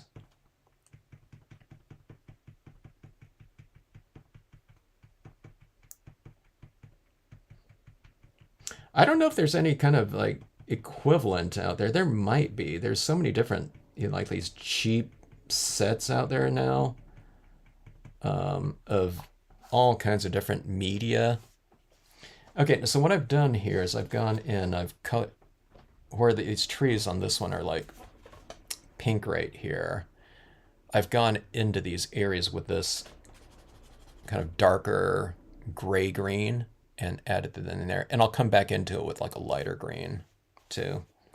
So I'm kind of adding this in, and it's giving these little clusters. I wish I could zoom in closer and you can see this easier, but it looks a little bit more dimensional. And plus this is like a acrylic paint. It, you know, it sticks out a little bit more from the surface. I mean, it's still two-dimensional, but it has a little bit more of a three-dimensional type of look to it. No, I mean, not quite yet, but when I add in the you know, the lighter tone to complement this a little bit. Yeah, but you're making me think about some of those colors there. I remember there was like these real beautiful blue violet tones now, because I like I really like dark cool colors, you know, blue greens, you know, aqua deep, you know, sea greens, stuff like that, and those violets were like spectacular.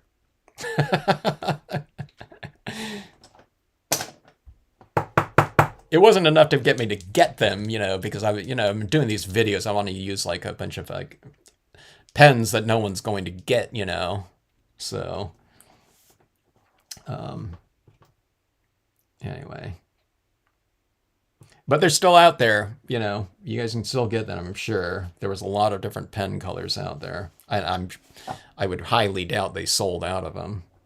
You know, they discontinued them because, you know, they weren't selling enough. You know, it became, you know, the stamping community became you know, a Copic, you know, alcohol marker community. And then, you know, where they were selling their markers before, there's like these really super cheap markers out there, and like probably you know, you get 200 colors for $20 or something like that. I mean, not quite the same, but you know, just some someone is just going to get, you know, a nice set of markers, you know, just a general thing to kind of play around with. You know, it's really hard to beat those, you know, those prices. So that market was gone for them too. All right, so I don't know if you can see this right here, but I added in these other greens up here. So this tree is starting to, you know, this tree is kind of starting to take shape a little bit more by adding in some of this. And you just kind of tap it around in there and kind of vary it a little bit. There's not like a exact thing. I'm not trying to place this like in one spot or anything like that, like one specific spot. I'm just kind of oscillating it here and there, you know, with some applications and trying to vary it a little bit. Let's try this one right here, this like lime green one. Yeah. That's a good way to look at it. It's definitely a foundation with the brilliance, as Anger Pegasus says. So the brilliance acts like a gesso ground, and it really does. It provides, it's something that's been applied in here. And like gesso, it's a little bit porous, I think, right? Is gesso porous? Now that I think about it, I don't know. It does seem like it, when you paint into it, it's absorbing a little bit. But yeah, it does provide a ground. And it's a ground. The thing about it that I'm surprised at is it's providing a porous and textured enough ground for the colored pencils to work. Certain colored pencils aren't going to work on it, like even my Barrel Prismacolor ones, which are really soft. Not all of them work on top of that. They're too hard, okay?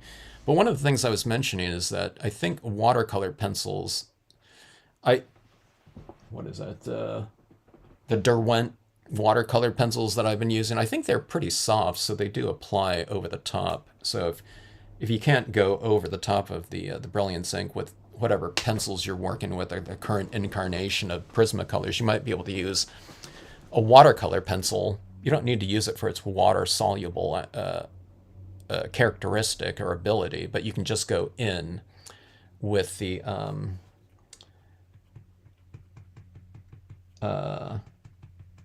you just use it to apply your tones with, like, yeah, like you're coloring. All right, here's the lighter green right here. I'll put that kind of on the tops of these clusters, kind of for the most part.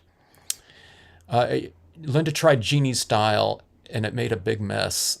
It's a tough one, because Genie's kind of painting, you know.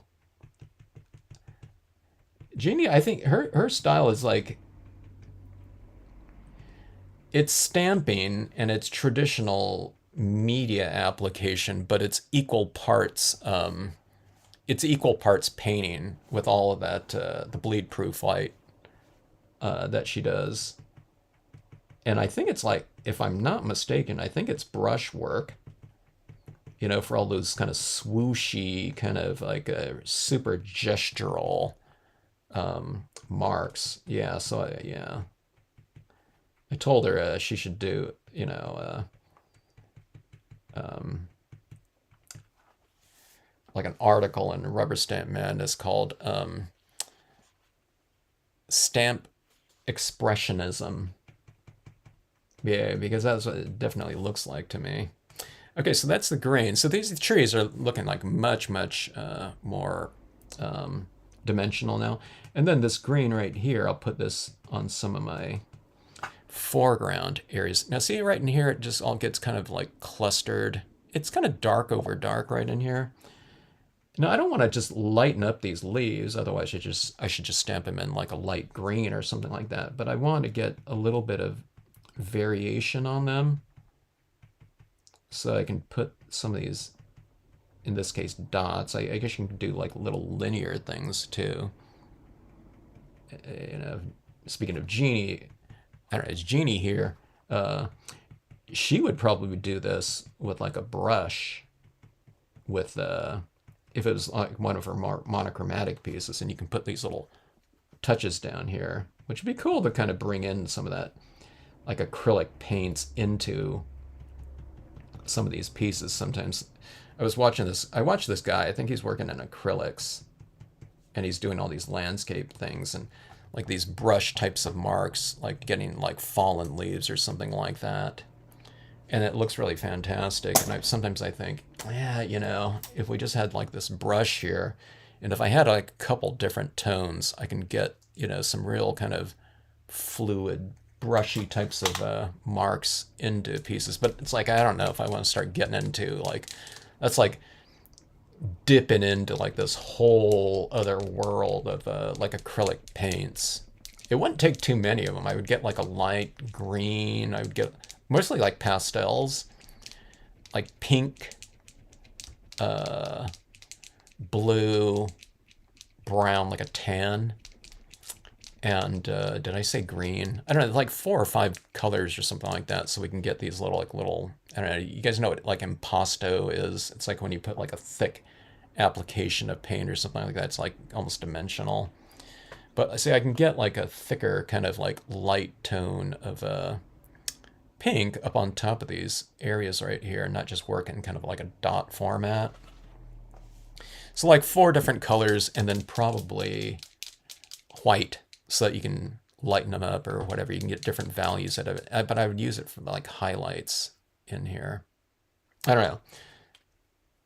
It's like, I don't know. I tend to think it's like a whole another can of worms or something like that, though. Okay, this is white here, and we'll go in. We'll kind of bring a little bit more contrast into some of these objects. It'll make them stand out a little bit more, maybe against that background. Hello, Sheila.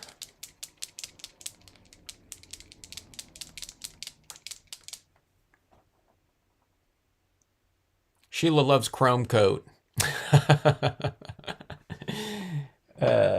It's a good thing that you know, you don't live close to that Kelly, but if you're ever over there or there, right, that you got that Kelly paper that you can go into.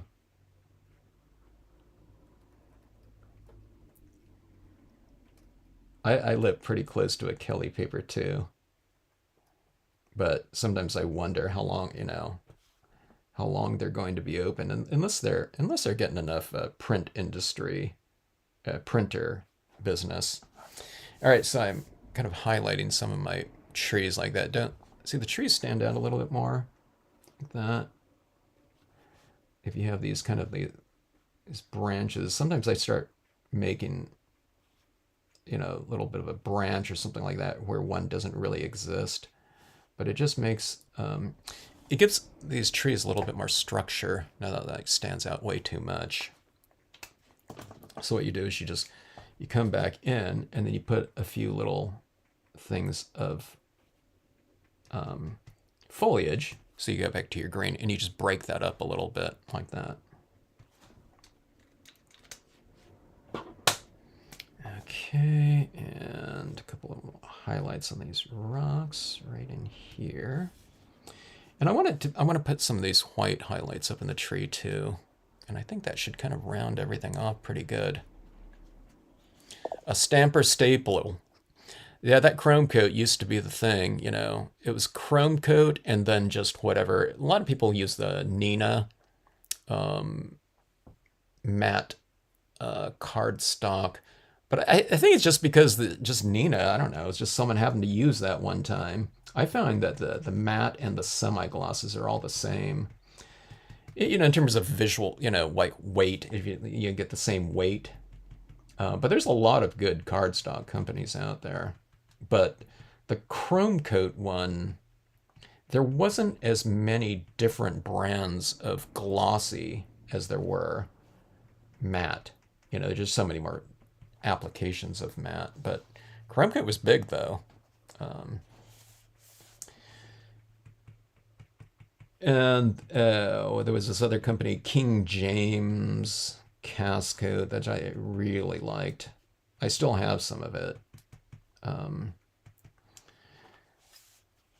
And then there were a couple other brands too. Okay, so there's the white on there. See that little bit of white right in here? After doing that pink one yesterday, this green almost seems kind of anemic. So I'm gonna try to put some of this, like we'll say that there's some of these little white flowering blossoms on these trees. So what I'll do is I'll put some of this white down in here or on some of my rocks, like some little white blossoms are like have fallen into the water down here, like that. It's just kind of an excuse to put a little bit of light back into darker areas like that in there, and make them look a little bit more kind of interesting, maybe visually interesting. Okay, like that. The more white I put in this, I don't know what time of day these holographics are. I don't know if that's a sun or a moon. Like this one right here. I mean, it's kind of light in here, so I don't know. I don't know if this wouldn't really be like a nighttime scene. And it's like, what time is this? It's like, I don't know, Una time. It's like either or. But the more white I put into this one, it feels like it's more like moonlight or something like that. I guess that we're putting more contrast into some of these things. Okay, let's see. Yeah, the convenience of raised pads, I mean, that was, I don't know, in terms of the industry, that was like a huge, huge thing for the industry. And there were so many different pad companies that kind of came on the market too, and so many that were like here and gone as well. But a lot of the pad makers, okay, they were made by and they're just different branding. Like I'm sure some of the different brand pads out there, a lot of people don't make their own pads, but what they do is they come up with their own kind of line of colors that they want. And I'm sure they work with the company, but Stewart Superior, I don't know, are they just called Superior now or Stewart or something like that? But they make a lot of the pads for different companies out there. So if I know if Stewart's making it, I'll know kind of what the consistency is. I almost forgot to add in my foreground here. My foreground mist, okay? It looks okay as is, but let's see if we can kind of enhance it a little bit with that enveloped type of imagery. Look, I'll be kind of careful not to add in too much at any given time, but so this kind of, it's making that a little bit lighter like that. Do you see that right in here? I don't know if you can see it, but that's kind of the point. You add this in really slowly, like this, and just have confidence that you'll be able to see it. Some people, they can't see it, and so they really press hard.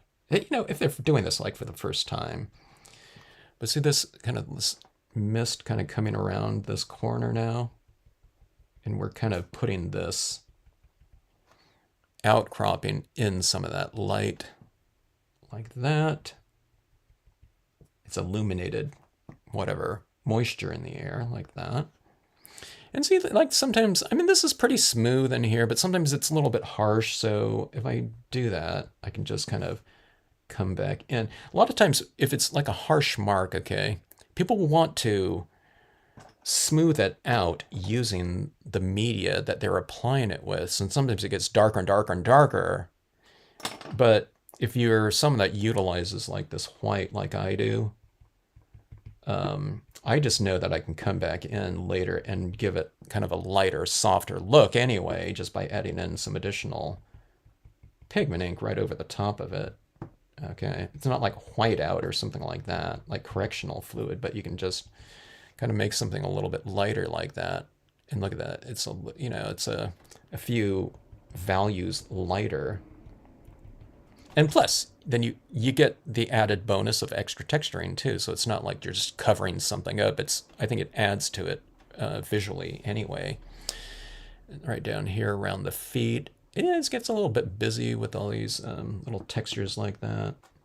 Let me do this too. I think I did this one on this one right here. No, on this one.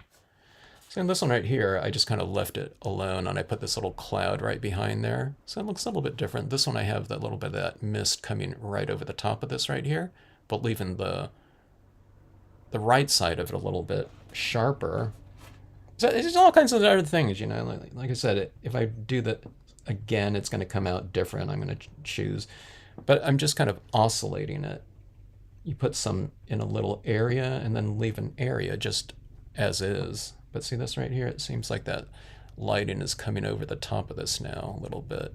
It's like mist coming over the top of this one, and from here it's coming up from the base of it. So you can just kind of play around like that. And I don't kind of decide on that ahead of time. Like, when am I going to mist out? You know, I just kind of do one thing at a time, and I just kind of adjust accordingly. It's usually at the base of my animals and people, though. I like putting that down there just to give them a little bit more variation, and it makes it look like they're standing in kind of a fog or walking through like a low-lying fog, which is always fun to do if you've ever been out walking at late night or something, or in early morning, and you're walking through the fog.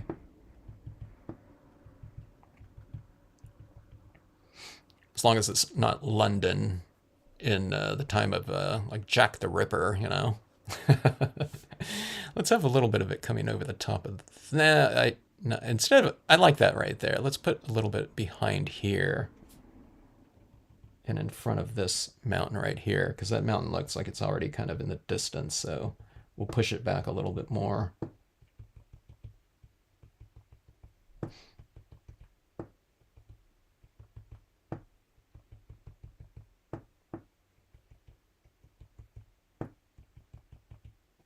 It's going on like really slowly. I don't know if this is like, oh, there we go. I think something like that. See, it kind of pushes it back there, but it doesn't look like it's like in a little bit of an extra cloud. It's a little bit extra texture. This is already kind of anemic right here. It didn't stamp out as dark, so I'm going to double down. And because it didn't stamp out darker, I'll just make it lighter anyway. So it looks like a little bit more purposeful. Like that. We have some like that mist coming over the top of it right in here. So how about around those horses? That. All right. Yeah, I almost forgot about that that part of it here. So let's take a look at these right here. Okay, so you have a really black and white application here on the vintage paper. White paper like that, which I think worked really well for the the cherry blossom-y pinkish tones like that. And I brought some of that pinkish, tone down this way. And this right here, now this one really depends on what angle you're looking at it at. It can be really pretty dynamic at certain angles. Like that looks a little bit like, where is it? I'm trying to find the boring. Yeah, that's a little bit boring right there. But, you have all these different colors in here. If I put my hand in here, it's a different color scheme, like this right here. I block that light off, and you get that warm light like that. So it's like, it looks really different from so many different angles. So I think that's really fun. It's a fun surface to, see like that. Or to see in person like that. That actually looks really dimensional back there. You can I think like wrap this around something. You can give it to someone like on a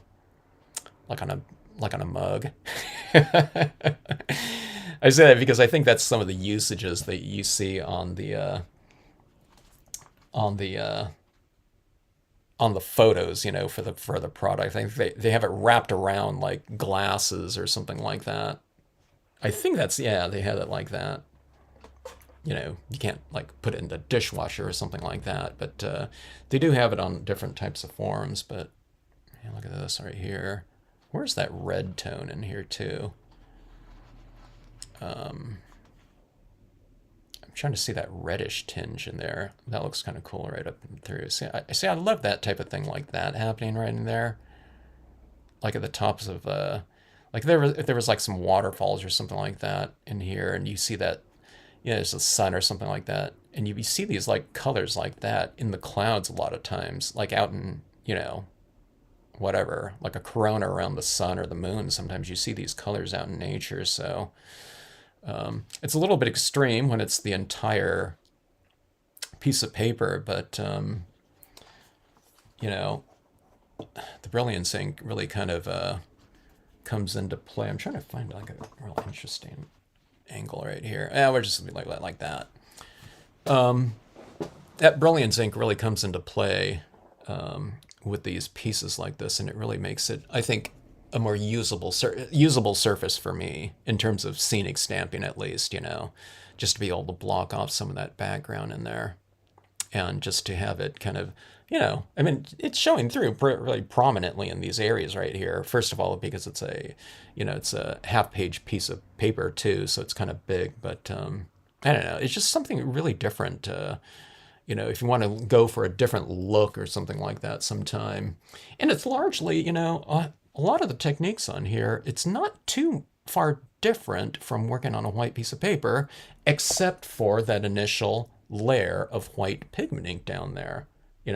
You stamp on there. I'm coloring in with some colored pencils. I guess you can use, I didn't use the alcohol inks on here too. I think you can alcohol ink some of the tones in here as well. You might remove some of the white brilliance ink. I'm not sure, especially if it's a really wet alcohol ink. I'm not sure if it'll kind of, remove some of it, but you can probably get away with some of it, or you can go with the alcohol inks directly onto this vinyl area. Like I say, if I didn't have the white pigment ink down here, and I wanted to add in some of that, I'm pretty sure it would work. Those alcohol inks stuck pretty well, like to this one right here. This is the glow-in-the-dark sticker paper, so I think what's over the top of this one is the same thing that's coated onto the holographic vinyl here. I don't know, so a little bit more experimenting to do. The glow-in-the-dark vinyl, though, by the way, if people haven't worked on printable vinyls before, this one's like a lot thicker than this right here, which is really, really thin, okay? And I'm guessing it's because they have like a really thick layer of whatever that glowing element is on the glow-in-the-dark vinyl. It just has to be like 3 or 4 times thicker. I don't know. I want to say it's at least 4 times thicker, I think, than the holographic vinyl. And the glow-in-the-darks are really aggressive too. charge it up and it really holds its charge for quite some time.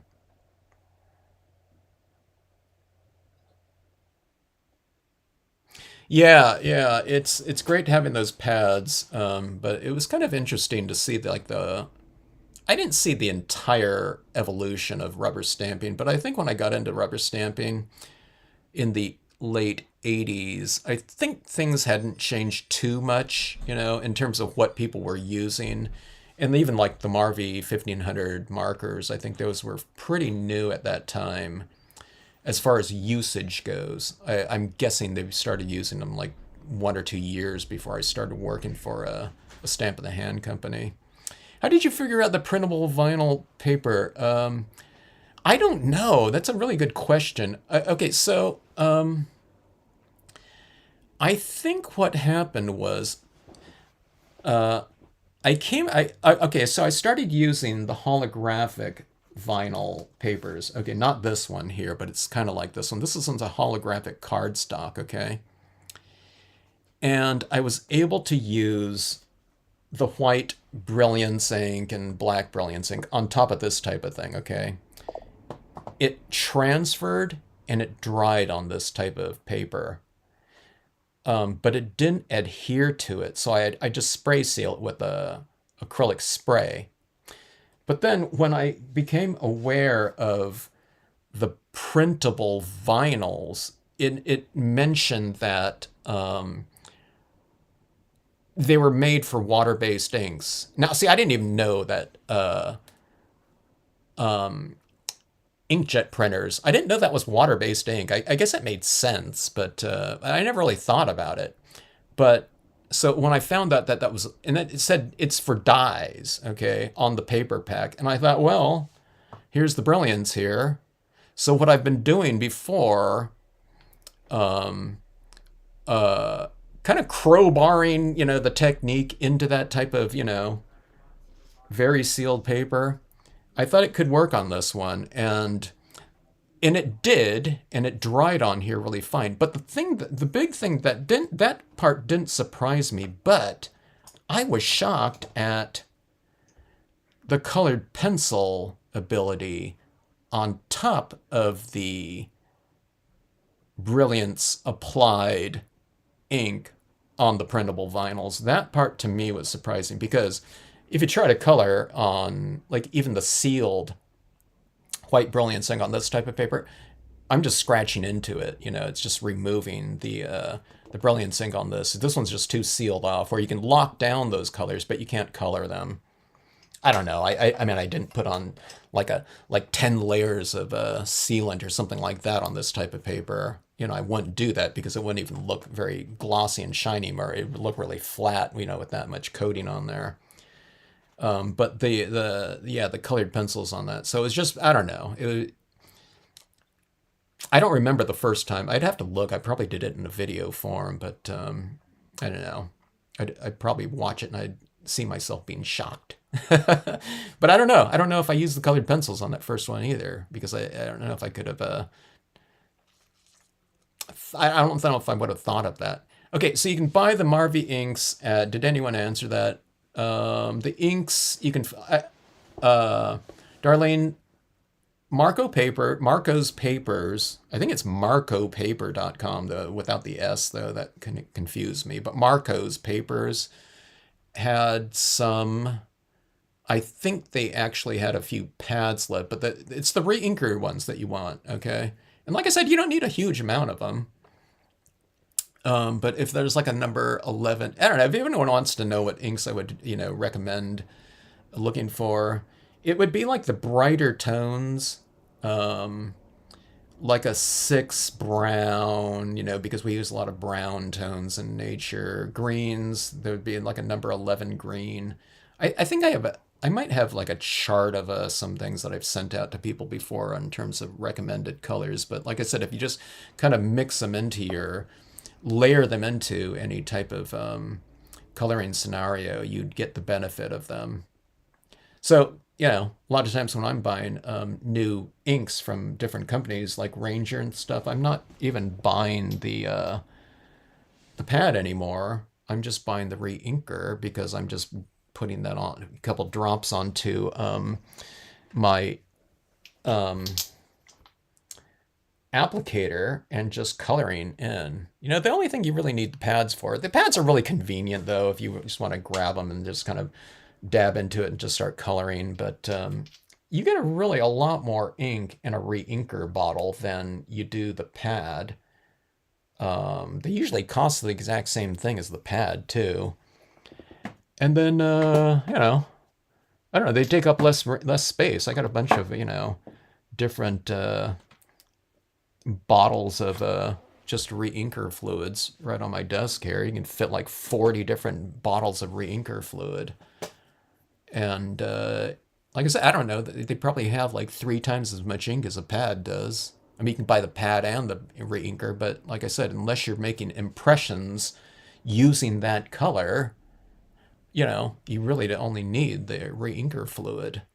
Okay, so you can get them from the Uchida website as well. They just have, you got to look up, like, when you go to the Uchida website, you have to type in like matchables or something like that, Marvy matchables, and I think the re-inker colors will come up in terms of what they still have. And then there was like a place called, like, what was it called? Something One. It wasn't Stamp One. It's just this general crafting site, but they had a ton of Marvy inks. I don't know if you can just use Google. I don't know if they would come up, but I think it had the word one in it, ONE, in there. And they were another place. There was like 3 places that still had a bunch of the Marvy inks. Laura's got some of the Vivids. They're still usable. See, those were magic pads, Laura. Laura's been in Arizona. I don't know, yeah. It's too bad ClearSnap went out of business, But not that they didn't have the Vivid pads for years anyways, so, yeah. They're still getting snow squalls in Maine.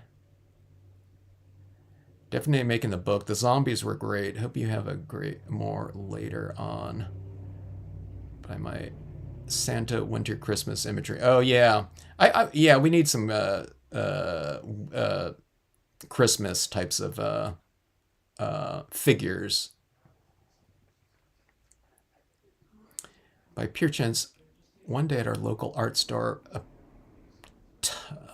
we found lone pack of Marvies in the felt tip marker section. Oh yeah. So those were the basic packs. You probably, I don't know if you bought the basic pack. There's like a dozen colors in there or something like that.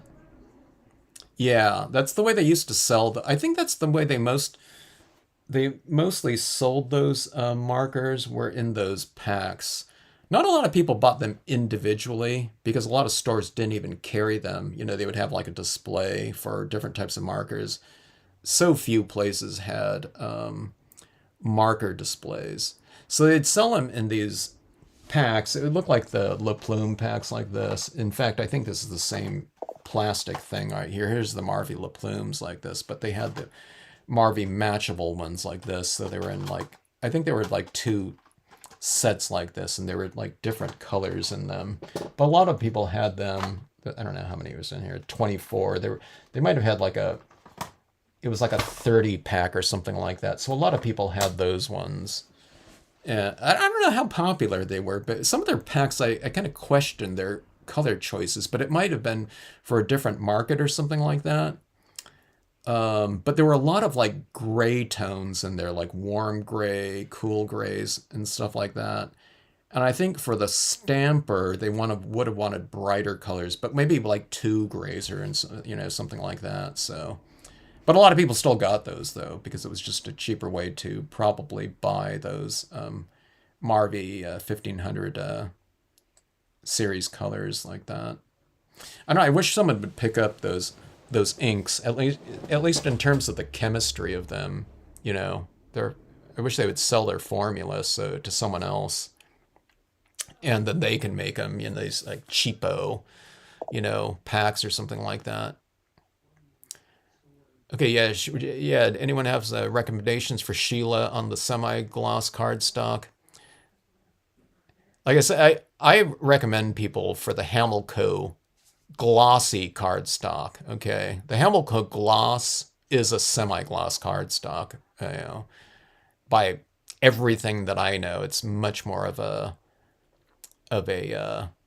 duller satin finish. But I have the link though for the well, Sheila, I mean, you can get the I don't know, Sheila, you can get the semi-gloss right there at Kelly Paper if you go back into town there sometime. I don't know what they would have. I like the what was it called? The white coated. I, okay, I can't think of it offhand though. I've got a link to it though if you want to know that one, Sheila. But it's going to be like much cheaper if you buy it like at Kelly because you won't have to pay like $20 in shipping, because paper's so heavy. By the way, too, one of the things, okay, one of the tricks too, I don't know if people know this with paper. I don't know if it's so much of a trick anymore because I think it's just, they're not doing this anymore. But if you go just through a ton of a certain type of paper, it's just like a basic paper, like a matte cardstock, I remember the 11 by 17 size was not twice the price of a 8.5 by 11. It might have been like a 20% more or something like that. But I don't know. I don't think that's the case anymore. It might just be double. But that was one of the cases though with paper for a long time. You just pay like 20% more and you get double the thing size. Now, it's 11 by 17. You got to cut it all down, but we're cutting it all down anyway. And if you want to, if you want to do like a really quick cutting job, you can take it over to like it used to be Kinko's Copies, now FedEx Place. They might still have their paper trimmers there where you can just like, if you want 8.5 by 11, you don't want 11 by 17, or you want some of it cut, they can just cut like one cut used to be like $1.50 and they can cut through like an entire ream of paper. So that's the way I used to get a lot of the paper for my workshops because I was going through a ton of it at the time. Let's see. Yeah, so those are the 3 different versions there. Thanks, Cynthia. In a sorted pack, yeah. So I think it was the black, red, the number 2 red, yellow. Yeah, that was a good basic pack there. All right, so anyway, yeah. 3 pieces here. Oh, I didn't stamp the piece in here. So I'm going to figure out where I want that piece to go in here, the PEACE. I thought I left room for it right in there. I don't know if I did to stamp it directly in there, but I want to get this thing matted up and to take a look at it, and I'll decide on that word stamp right in here. And if I want to do it on a separate thing, kind of frame it off a little bit and just kind of put it right over the top of that like I did on this one right here. But 3 of the same compositions, 3 different looks, 3 different papers, pretty different papers on there for a little bit of a, I don't know if it's a triptych or a sequential piece. Triptychs are meant to be kind of like viewed together. Sequential is more, one at a time, but kind of in theme or something like that. So fun to do. And if you ever have a composition, that you really like, I'd recommend kind of playing around with it. You have all the stamps out already, too. That's one of the things about me. If I have all the stamps all out on my desk, it's like, might as well, if you really like the composition and the way it looked, try it in a couple different media surface combinations and give it a different look. Or you can do something like that, or I don't know, white piece of paper.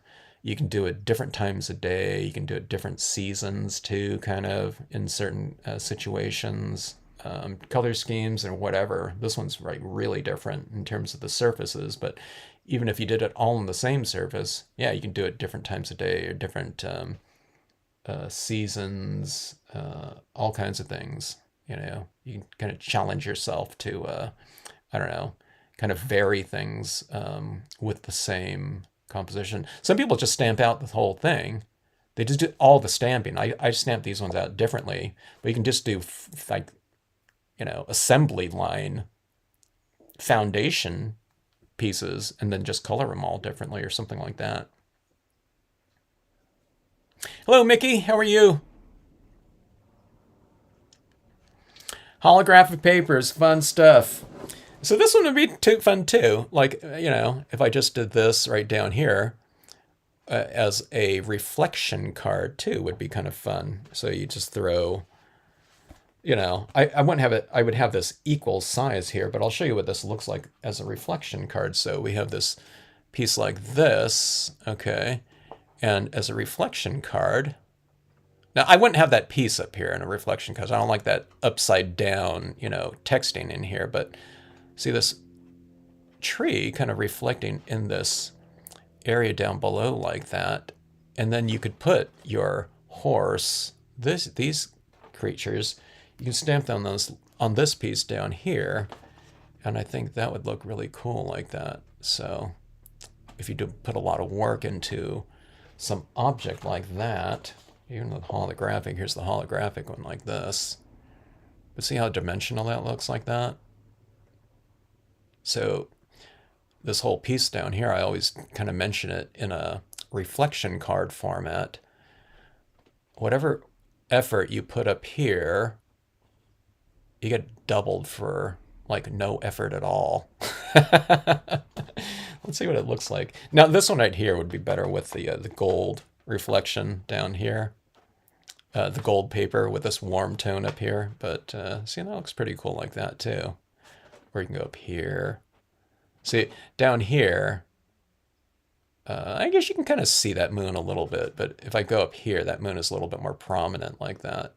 I'm not saying put this on this piece. I'm just saying, this top portion seen right here, in a reflection card format would look like that. So, yeah, I don't know. Maybe I'll do one more thing, but not within the theme of this, but, just with the same imagery, and I'll do a reflection card.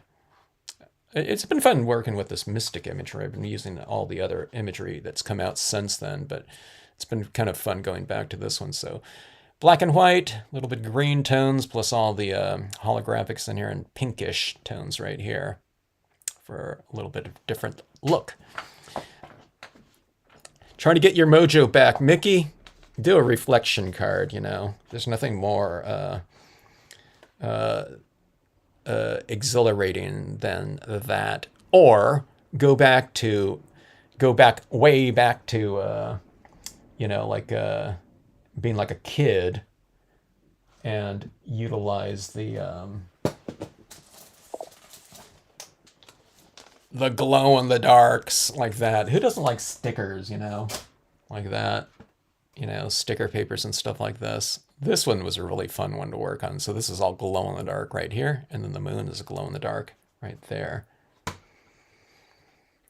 Stickers. It'll take you back to being, like 7, 8-year-old.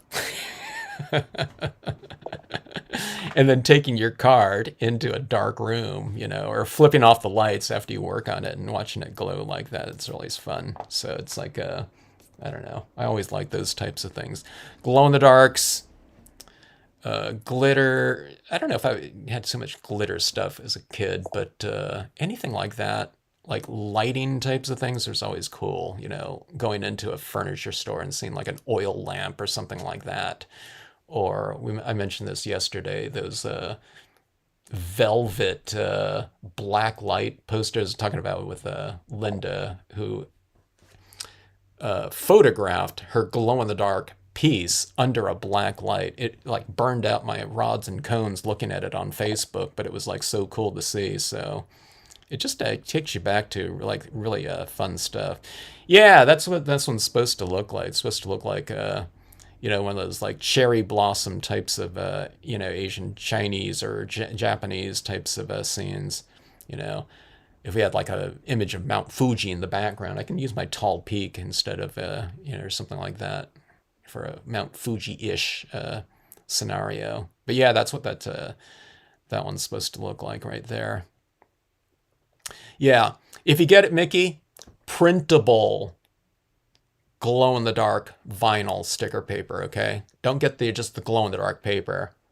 It might not be able to be printed on, like the printable type, okay? Same thing with the holographics here.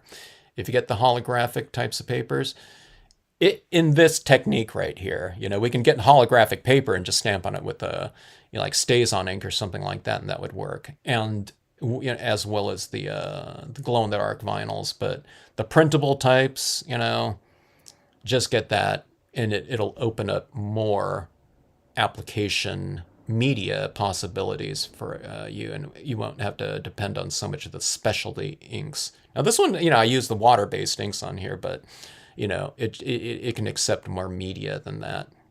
Yeah, the lava lamps too. I was watching a movie that had a lava lamp in there just yesterday. Some little kid had a lava lamp, and it was like, oh, hey, that little kid has the lava lamp next to their bed, which would have made like an awesome like night light back then.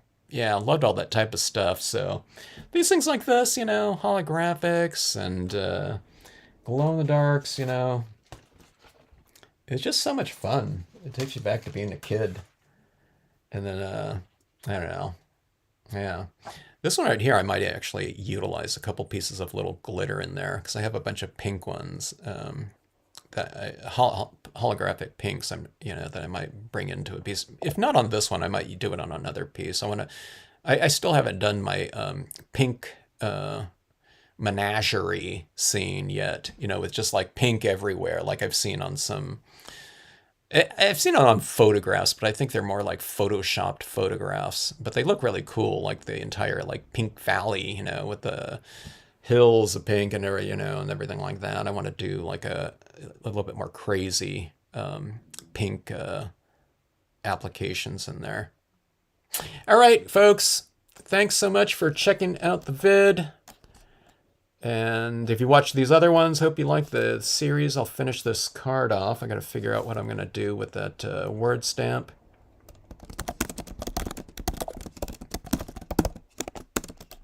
Happy Friday, Willie Nick.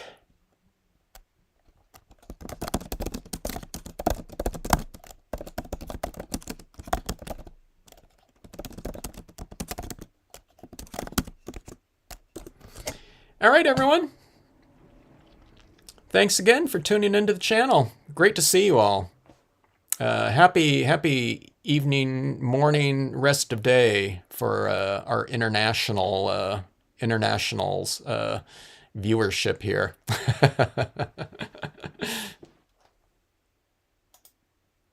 Thanks, Angry Pegasus. Have a great rest of day. Night. There. Stamping in the AM for you guys there.